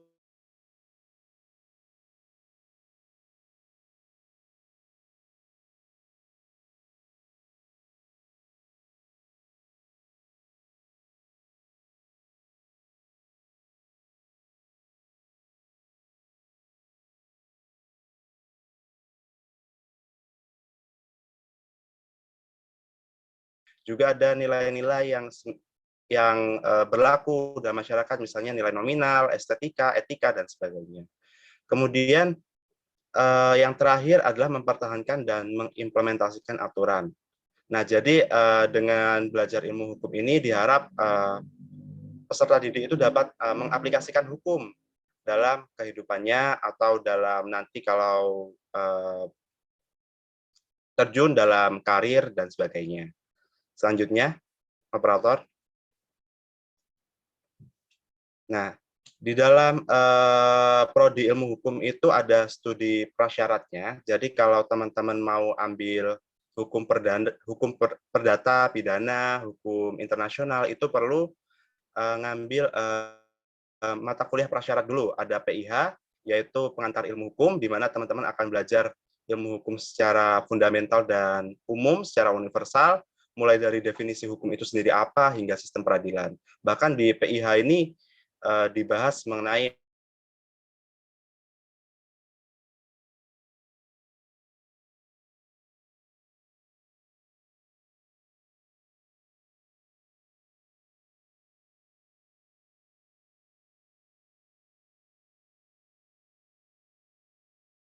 hingga zaman sekarang, meliputi hukum. Kalau saat ini, hukum yang berlaku di Indonesia itu ada 3, hukum nasional, hukum adat, dan hukum Islam. Kalau hukum nasional itu bersumber atau berakar dari hukum kolonial. Kemudian hukum adat ini akan dilaksanakan oleh masyarakat adat.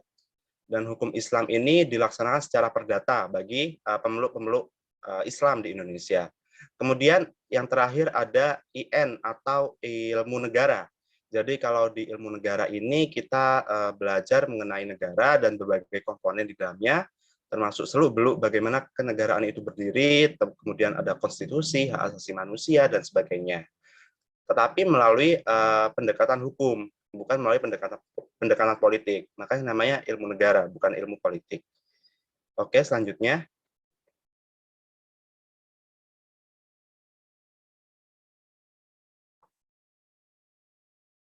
Maaf, selanjutnya operator.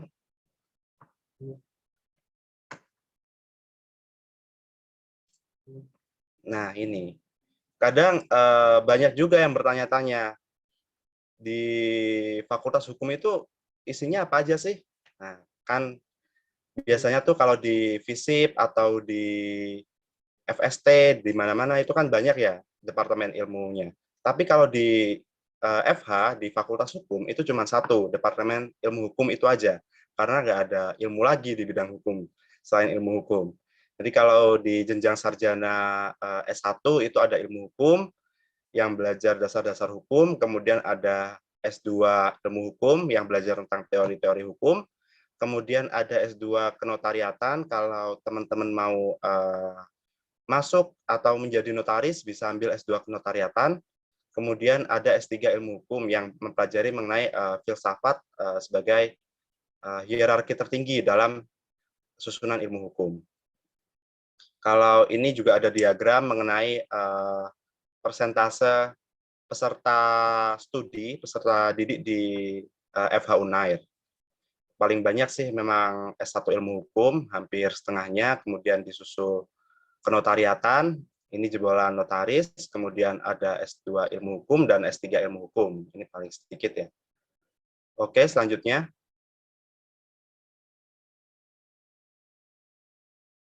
Nah, ini untuk suka dukanya. Oke, timekeeper bisa saya percepat. Untuk suka dukanya ini sebenarnya saya belum terlalu merasakan ya. Tapi kalau ditanya sukanya ya, saya dari dulu saya memang ingin masuk ke prodi ilmu hukum. Jadi sukanya masih kerasa sampai sekarang kalau saya udah keterima di ilmu hukum gitu. Kemudian belajar hukum itu asik, nggak membosankan, nggak bosan terhadap kasus aja, nggak seperti itu. Kadangkala ada kasus yang dimana belum ada aturannya, belum diatur dalam perundang-undangan atau belum diatur oleh pemerintah. Nah, kasus-kasus seperti itu biasanya membuat ilmu hukum yang kita pelajari ini seru. Dulu itu ada kasus mengenai transgender. Nah, transgender itu sendiri belum diatur oleh pemerintah dalam perundang-undangan. Nah, akhirnya si transgender ini kan memohon kepada hakim agar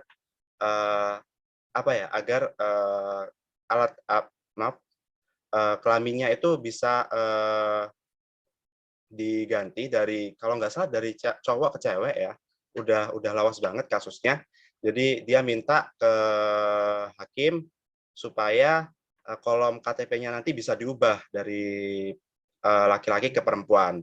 Dan akhirnya sama hakimnya itu dikabulkan. Nah, ini nanti hasil pengabulan hakim ini akan menjadi jurisprudensi atau putusan hakim yang digunakan sebagai acuan oleh hakim-hakim berikutnya dalam memutuskan suatu perkara. Nah, kemudian kalau teman-teman punya idealisme yang tinggi, sumpah deh, kalau punya idealisme tinggi itu masuk hukum tuh kayak seneng gitu. Soalnya kan baru masuk hukum tuh mesti punya cita-cita untuk menegakkan keadilan. Udah kayak itu aja terus. Jadi kalau teman-teman punya idealisme tinggi, masuk aja ke ilmu hukum. Barangkali idealismenya itu bakal sampai teman-teman punya karir nanti. Kemudian untuk dukanya itu sebenarnya belum terlalu ngerasain juga ya, jangan sampai ngerasain lah ya. Kemarin itu aku cuman ngerasain gini sih, masuk ke FH Unair itu aku bener-bener masuk sendirian, nggak ada temennya sama sekali, nggak ada yang dari Semansa, dan aku kayak mau ngomong-ngomong sama siapa, terus adaptasinya juga susah, apalagi masih daring gini, terus harus pinter-pinter ngobrol di grup, harus pinter-pinter perkenalan, harus pinter-pinter SKSD, jadi keluar dari comfort zone. Iya susah sih. Terus ya udahlah, mungkin kalau luring nanti bisa dapat temen yang lebih banyak. Terus oh iya, sebenarnya hukum itu nggak ngafalin pasal-pasal yang kayak dibilang sama orang-orang awam.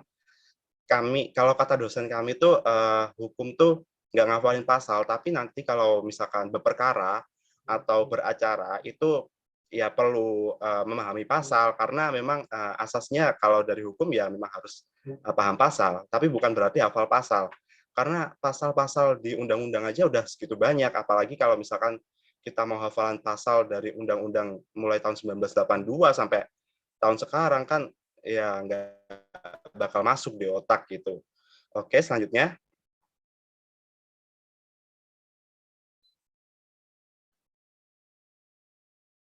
Oke, yang ini terakhir untuk prospek kerjanya itu sebenarnya nggak terbatas pada hakim saja. Kan teman-teman juga kenal kan si tokoh ini, Hotman Paris, dia jadi advokat atau pengacara.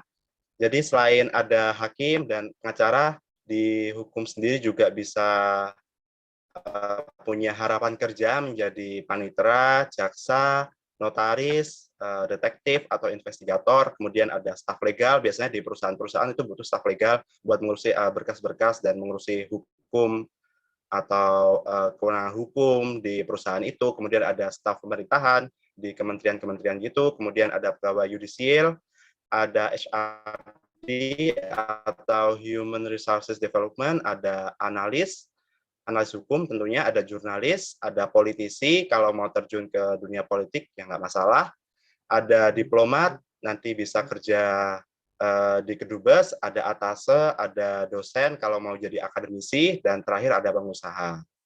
Oke, next. Oke, terima kasih teman-teman.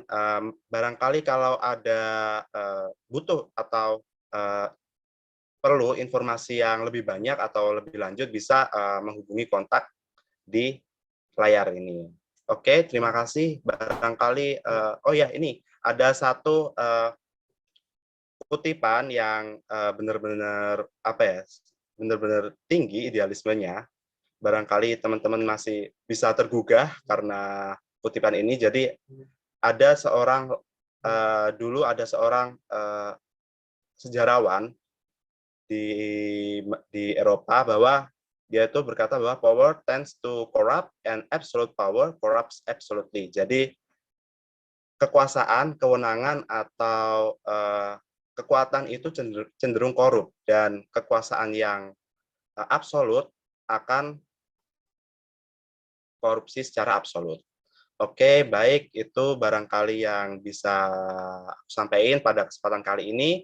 Terima kasih moderator, operator, panitia, dan atensi teman-teman peserta pada kali ini. Kurang lebihnya mohon maaf. Terima kasih. Baik, kami ucapkan terima kasih juga untuk Kak Bintang ya, atas pemaparan materi yang telah diberikan. Nah, ini benar kata Kak Bintang, misalnya teman-teman nih, ada yang idealis banget, boleh nih ngikutin jejak dari Kak Bintang untuk masuk di ilmu hukum.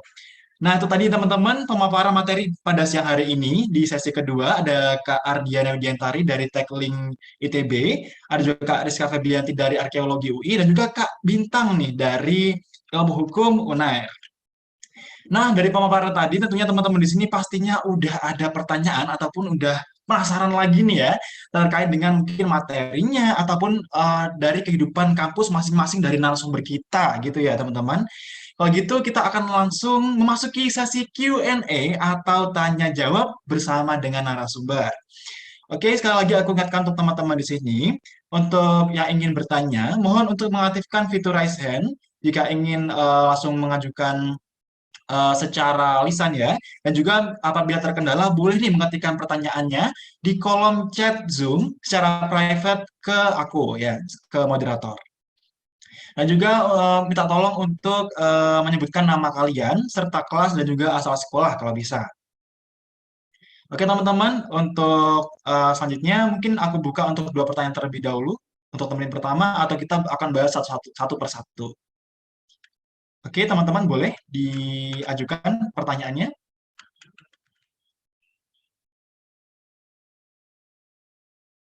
Silakan, aku masih nunggu ya untuk mungkin ada yang pengen ngajuin di kolom chat Zoom, nggak apa-apa deh. Nanti aku tunggu. Nah, mungkin untuk pertanyaan pertama, mungkin dari aku dulu kali ya, kakak-kakak. Jadi, aku pengen nanya nih, mungkin kan dari Kak Bintang atau Kak Ardiana ataupun Kak Rizka sendiri merasa bahwa peralihan dari SMA ke universitas ataupun ke dunia perkuliahan tentunya pasti akan ada perbedaan tertentu gitu, ataupun bahkan apa ya, seperti culture shock gitu ya antara satu budaya dengan budaya lain. Mungkin seperti Kak Ariska sangat sangat mengalami gitu ya dari Jawa Timur ke Jakarta seperti itu. Nah, mungkin aku pengen tanya dari kalian masing-masing, gimana sih tips untuk beradaptasi dengan lingkungan perkuliahan kalian seperti itu? Oke, bisa ditangkap ya untuk para narasumber. Mungkin aku ingin bertanya terlebih dahulu ke Kak Ardiana nih. Kak Ardiana gimana nih? Oke, jadi tadi pertanyaan gimana caranya adaptasi di lingkungan baru ya? Yap, di perkuliahan Kak. Emang benar, kita pasti mengalami culture shock ya. Aku juga kayak peralihan dari SMA ke kuliah tuh emang beda. Karena di SMA kita benar-benar kayak dibimbing gitu ya sama guru. ketika di perkuliahan kita dibebasin gitu sama dosen. Mau kamu masuk kelas atau enggak, mau kamu bolos itu ya juga terserah, tapi itu tergantung sama univnya juga ya. Kalau di aku dulu di TPB itu masih apa ya, sistemnya itu kalau TPB kan belum ada jurusan ya, jadi kita semua masih fakultas. Aku fakultas FTSL, Fakultas Teknik Sipil dan Lingkungan, dan semuanya itu apa ya, belajarnya itu sama, fisika, kimia, matematika, komputasi juga. Nah, jadi kita masih dipaketin gitu teman-teman. Jadi yaudah kita tinggal kuliah aja, masih dipaketin. Nah, kalau ketika udah tingkat 2 nih masuk semester 3, kita udah dijurusin. Nah, jadi penjurusannya itu dia berdasarkan IPK dan berdasarkan daya tampung dan juga peminat. Jadi ketika di jurusan tuh emang udah apa ya, sama dosen tuh bener-bener suruh belajar sendiri gitu. Kita dikasih cuma kayak PPT ya, PPT mereka ngejelasin, tapi nggak seluruhnya gitu. Jadi ketika ada soal yang kita nggak tahu ya kita harus cari tahu sendiri kayak gitu. Dan cara untuk adaptasi di lingkungan baru itu kalau aku jangan malu untuk menyapa duluan gitu ya. Pokoknya kalau misal kan di sana aku sendirian gitu ya, di kelas aku yang dari Jawa Timur cuma aku doang. Sebenarnya itu banyak kan anak Bandung, anak Jakarta gitu, dan mereka udah rata-rata udah punya circle sendiri yang dari SMA yang sama. Dan aku di sana benar-benar sendirian, dan aku mencoba untuk apa ya, nyapa duluan gitu, kayak SKSD gitu. Jadi aku di masa TPB itu benar-benar aku manfaatin untuk SKSD. Jadi gimana caranya aku bisa dapet temen biar nggak sendirian kayak gitu. Jadi jangan pernah takut untuk menyapa duluan, dan ya jangan takutlah sendirian gitu. Kalian pasti ada itu kan di univ, pasti ada itu juga apa sih namanya, kayak kumpul paguyuban gitu. Nah, kalian manfaatin juga tuh paguyubannya di sana. Kalian tanya-tanya gimana, pas gimana, terus apa sering main-main aja sih dengan teman-teman ketika udah offline ya. Jangan kuliah terus pulang gitu. Itu aja sih.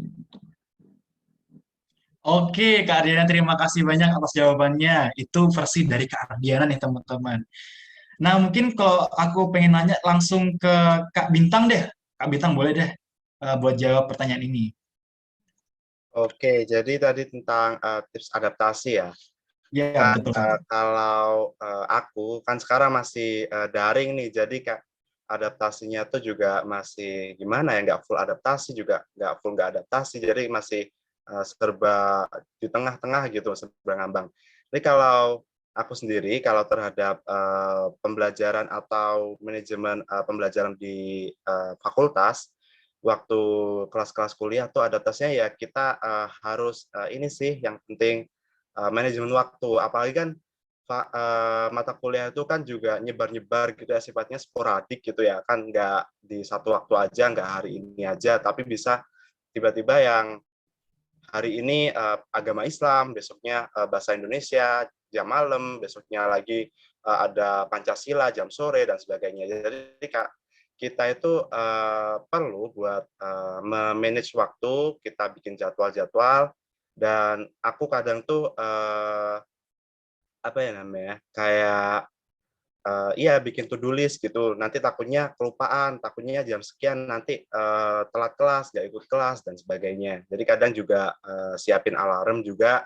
Apalagi kalau mau kuis gitu, kadang dosen itu ngasih pertanyaan itu, ngasih pertanyaan itu ada 5 soal gitu. Tapi soalnya itu mesti beranak pinak gitu. Nanti di soal 1 ada mengenai hukum pidana, nanti 1.1 ada peradilan, 1.2 ada apa lagi, nanti ada 1.2.1, 1.2.2 dan sebagainya. Jadi kayak kita itu perlu misalkan buat benar-benar nge-manage waktu biar nggak telat kalau mau ngerjain kuis dan sebagainya. Pernah aku sih waktu itu telat ngerjain kuis, jadinya ada soal anakan ada 3, itu kalau nggak salah itu nggak tuntas. Jadi kalau bisa sampai sekarang harus benar-benar on time gitu kalau mau masuk ke perkuliahan. Kemudian kalau mau beradaptasi dengan budaya di Surabaya, sepertinya sih nggak effort banget ya, karena memang sama-sama lingkungan orang Jawa, kita juga ngomongnya juga sama-sama bahasa Jawa, jadi gampang, lebih apa ya, lebih sambung gitu. Terus kalau dalam konteks pertemanan ini yang agak susah sih sebenarnya, karena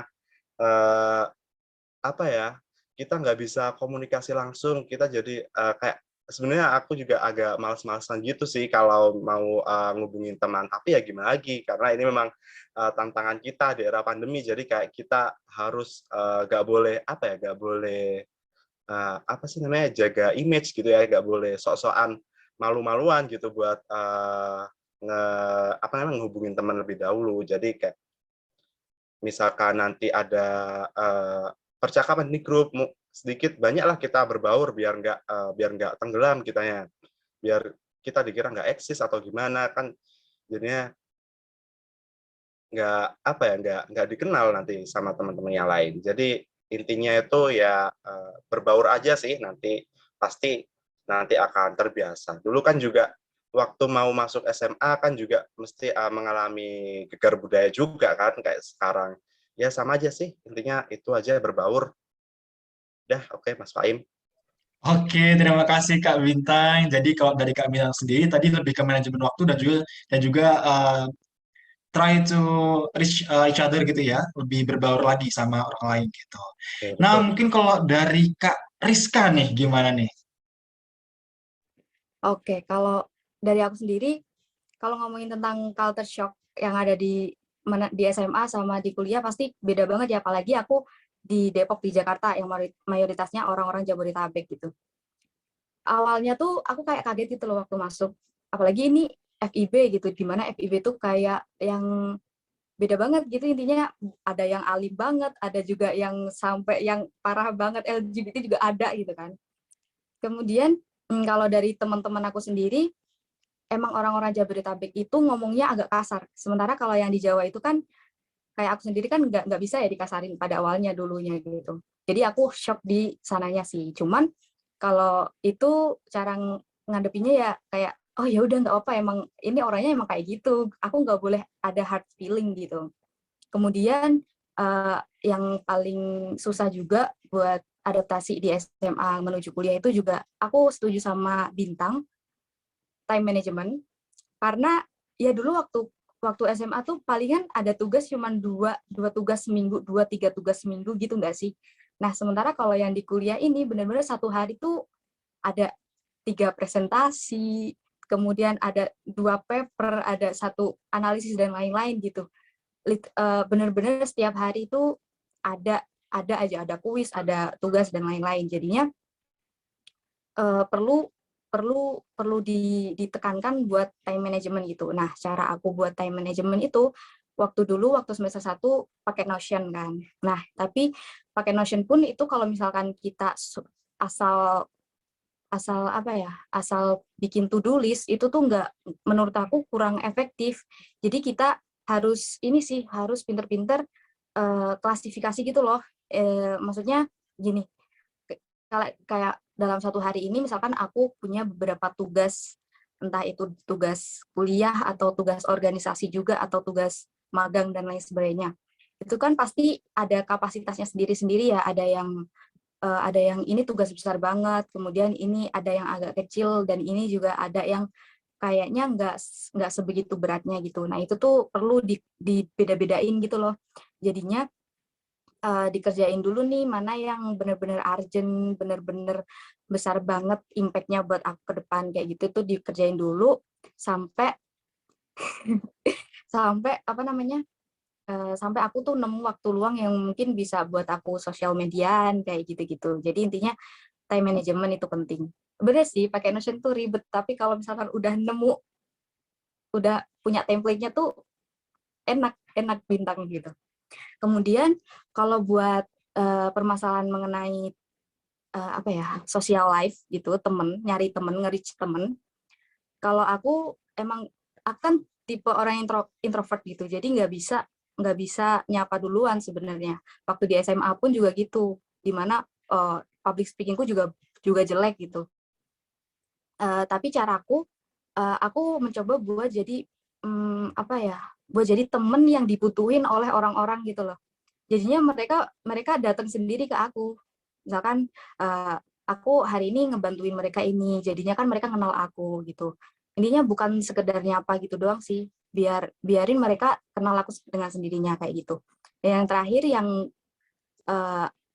culture shock yang terakhir itu ini, orang-orang Jabodetabek itu bener-bener bagus banget di public speaking dan juga English-nya. Sementara aku lemah banget di situ.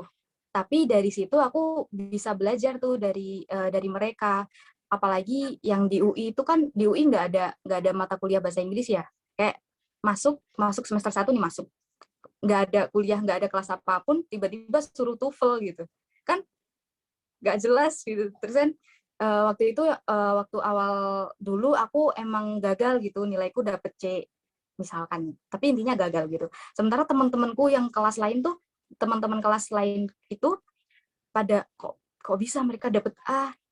Terus ya udah dari situ aku berusaha aku minta tolong ke teman-temanku buat ngajarin ini itu. Intinya jangan malu sih kalau misalkan kita udah punya temen nih, udah punya temen yang sefrekuensi, ya udah kita jangan malu buat saling melengkapi aja gitu loh, intinya kayak gitu. Udah sih, cukup dari aku. Oke, Kak Rizka, terima kasih juga. Wah, mantap banget ya teman-teman. Jadi mungkin bisa nih teman-teman ambil positif-positifnya dan juga strategi-strategi mereka untuk seperti itu ya teman-teman, seperti untuk beradaptasi dengan lingkungan perkuliahannya masing-masing.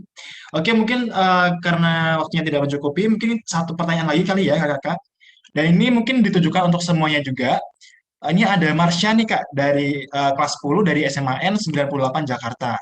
Oke, permisi Kak, aku mau tanya, circle di dalam dunia perkuliahan itu penting nggak sih gitu katanya.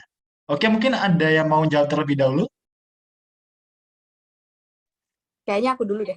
Oke, boleh langsung Kak Rizka, silakan. Oke, circle pertemanan penting nggak? Kalau menurut aku pribadi, penting banget. Waktu dulu aku semester 1 kayak, enggak lah. Soalnya dulu waktu aku SMA juga mikirnya, aku bisa hidup tanpa ada teman-teman, tanpa ada circle gitu. Tapi waktu kuliah bener-bener penting banget gitu. Pentingnya tuh kayak, apalagi ini online ya, ini kerasa banget sih. Kalau misalkan waktu online gini, kita nggak punya circle, kita nggak pernah ketemu sama orang-orang, jadinya kayak gimana ya, nggak bisa ada yang nolongin kita kalau misalkan kita butuh gitu. Even itu cuman buat bangunin kita, misalkan kita telat gitu. Itu kalau misalkan kita punya circle, ada yang peduli sama kita. Kemudian ada juga yang buat tanya-tanyain tentang studi kasus kayak gitu. Terus ini juga sih, kalau circle pertemanan aku di kuliah ini lebih ke arah nanti tiap hari apa gitu, ya emang yang hari-hari biasa kita cuma ngobrol biasa, gibah-gibah dan lain-lain gitu ya.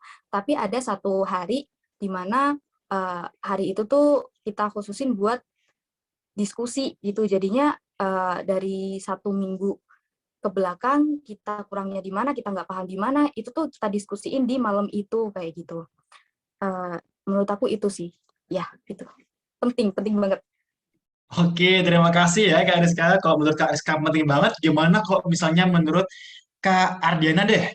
Kak Ardiana gimana nih? Oke, kalau menurut aku memang circle itu penting ya. Tapi kalau aku pribadi sendiri, aku orang yang nggak punya circle, tapi aku punya circle belajar. Jadi memang circle itu penting. Tapi yang terpenting itu adalah pembawaan diri kalian. Kayak gimana cara kalian bisa interaksi dengan teman yang mungkin nggak sefrekuensi sama kalian, tapi kalian bisa tetap nyambung komunikasi dengan mereka kayak gitu. Jadi apa namanya, circle belajar penting buat diskusi atau buat ngerjain tugas bareng. Terus circle pertemanan juga penting, tapi kalian juga harus punya filter sendiri gitu. Ini baik nggak buat aku. Misalkan pasti ada kayak namanya kayak ada circle yang mungkin gaya hidupnya mewah. Terus ya kita harus menyesuaikan gitu, kayak ini dia baik nggak buat aku, kalau misal aku ikut circle ini nanti aku bakal gimana ke depannya. Nah itu kalian harus ada filter tersendiri gitu, kalian yang bisa menentukan gimana baiknya untuk kalian sendiri. Dan menurut aku itu tadi circle belajar penting, tapi yang terpenting adalah pembawaan diri kalian gimana cara kalian bisa komunikasi dengan teman yang mungkin nggak sefrekuensi sama kalian. Jadi kalian bisa lebih kenal banyak orang gitu. Nggak hanya circle itu aja. Itu sih. Oke, Kak Ardi, terima kasih banyak ya. Kalau menurut Kak Ardi, berarti circle buat belajar itu penting dan juga untuk pembawaan diri kalian bagaimana bisa berkomunikasi dengan orang lain walaupun nggak sefrekuensi, itu juga penting ya teman-teman dan juga tentunya bakal bantu kalian ketika bisa berkomunikasi dengan orang-orang, Ya. apalagi orang baru gitu. Oke, terima kasih Kak Ardi dan bagaimana terkait dengan pendapat dari Kak Bintang sendiri nih? Apakah circle itu menurut Kak Bintang penting di perkuliahan? Oke, baik. Terima kasih moderator. Kalau saya sendiri sudah setuju dengan Kak Ardiana dan Kak Ariska bahwa circle itu memang penting, tapi bukan hal yang perlu perlu dipenting-pentingkan gitu, bukan ya, perlu diprioritaskan itu bukan. Tapi ya memang penting sih kalau kita ingin beradaptasi lebih jauh atau berbaur dengan lingkungan yang ada, dan apalagi ya kita orang baru di sana, jadi kan kalau kita punya circle tuh bisa lebih mudah kalau butuh bantuan dan panduan gitu. Jujur kalau di FH UNER sendiri masih belum boleh bikin circle-circlean atau grup-grup di luar grup besar. Jadi aku kayaknya sih belum punya circle. Mungkin kalau nanti misalkan udah luring bisa bikin circle ya mungkin. Tapi kalau kemarin tuh sudah ada sih teman-teman yang berencana buat bikin grup setelah semester pertama gitu, buat kelompok belajar gitulah. Tapi karena masih maba, masih semester 1, masih belum diperbolehin, jadi aku masih belum ada circle-circlean gitu. Itu sih yang intinya tuh ya memang penting, apalagi kalau buat kita dari orang-orang yang dari daerah gini kan butuh butuh penerimaan juga terhadap orang-orang yang ada di sana, terhadap orang-orang kota sana. Oke, itu aja sih yang bisa aku sampaikan. Oke, terima kasih. Oke, baik. Terima kasih kembali Kak Bintang atas jawabannya gitu tadi ya teman-teman untuk jawaban dari masing-masing narasumber dan teman-teman boleh nih aplikasiin yang mana yang cocok dengan kalian sendiri seperti itu. Oke, mungkin karena waktu kita sudah habis ya, saya ingin mengucapkan terima kasih banyak. Kami ucapkan kepada Kak Ardiana Widiantari, kepada Kak Ariska Febrianti, dan juga Kak Ibrahim Bintang Prakoso atas materi yang telah diberikan, serta terima kasih pula untuk seluruh audiens yang sudah menyimak serta bertanya kepada para narasumber. Dan semoga teman-teman di sini mendapatkan berbagai manfaat, strategi belajar baru, wawasan, ataupun semangat untuk mengejar jurusan kalian ya, dan juga universitas yang kalian impikan. Nah, saya selaku moderator mohon maaf apabila ada kata ataupun perbuatan yang kurang berkenan di hati para partisipan ataupun Anda semua. Dan juga terima kasih atas perhatiannya. Dan saya kembalikan acaranya kepada Vika selaku MC. Selamat siang dan wassalamualaikum warahmatullahi wabarakatuh. Waalaikumsalam warahmatullahi wabarakatuh. Terima kasih untuk Kak Faim yang sudah memandu jalannya diskusi kita kali ini ya. Terima kasih juga untuk moderator yang sudah menyempatkan waktunya untuk berbagi sharing dengan kita terkait perkuliahan yang sudah dijalani oleh kakak-kakak. Oke, untuk acara selanjutnya yaitu adalah foto bersama dan penyerahan sertifikat. Untuk operator dipersilahkan.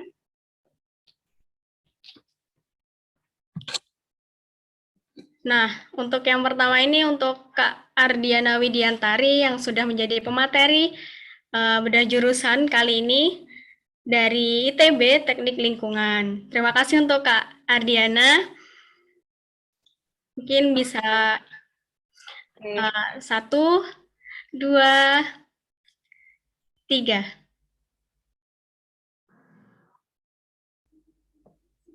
Oke, terima kasih untuk Kak Ardiana. Kemudian, ya, gimana Kak? Apakah ada closing statement gitu? Mungkin mau ucapin makasih banyak buat panitia yang udah keren banget mengadakan acara seperti ini, dan juga buat teman-teman peserta yang udah menyempatkan waktunya untuk mengikuti webinar ini. Semoga kuliahnya lancar, sekolahnya lancar, Makasih. Nah, itu aja. Ya, terima kasih untuk Kak Ardiana. Untuk selanjutnya, untuk Kak Rizka Febrianti, terima kasih sebagai pemateri jurusan Arkeologi dari UI 2020. Untuk selanjutnya, 1, 2, 3.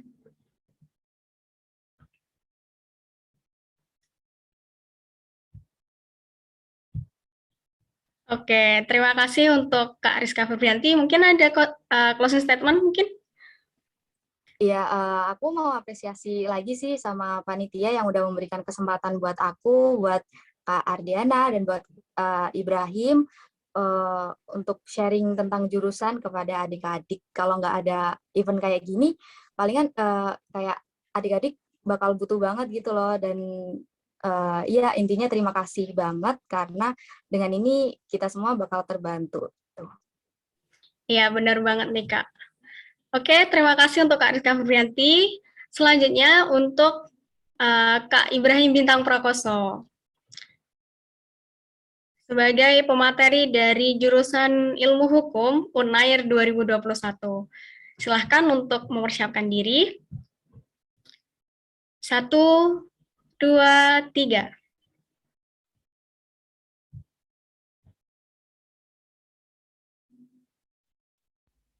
Oke, terima kasih untuk Kak Ibrahim. Mungkin ada closing statement, Kak? Oke, ya mau mengucapkan terima kasih aja kepada panitia yang hebat-hebat ini yang sudah mengadakan event ini sehingga dapat membantu adik-adik pada kelangsungan dalam memilih jurusan atau major yang mereka inginkan. Kemudian terima kasih juga kepada narasumber dan moderator juga MC Vika yang sudah memandu acara hingga akhir hari ini. Dan terima kasih untuk atas atensinya bagi partisipan, bagi peserta audiens pada kesempatan kali ini, di mana saya bisa berbicara di depan khalayak pada hari ini. Oke, terima kasih. Oke, terima kasih juga Kak Bintang. Oke, itulah, selanjutnya yaitu penyerahan sertifikat kepada moderator. Silakan untuk operator. Nah, beliau mahasiswa dari IPB jurusan Konservasi Sumber Daya Hutan dan Ekowisata. Silahkan untuk Kak Faim bisa mempersiapkan diri. 1, 2, 3.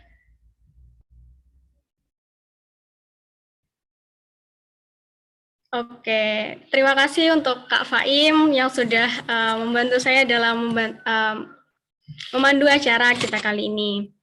Oke, itulah tadi rangkaian acara dari talk show bedah jurusan IK1IK yang pertama. Terima kasih atas partisipasi dari peserta, juga narasumber, moderator, dan juga panitia.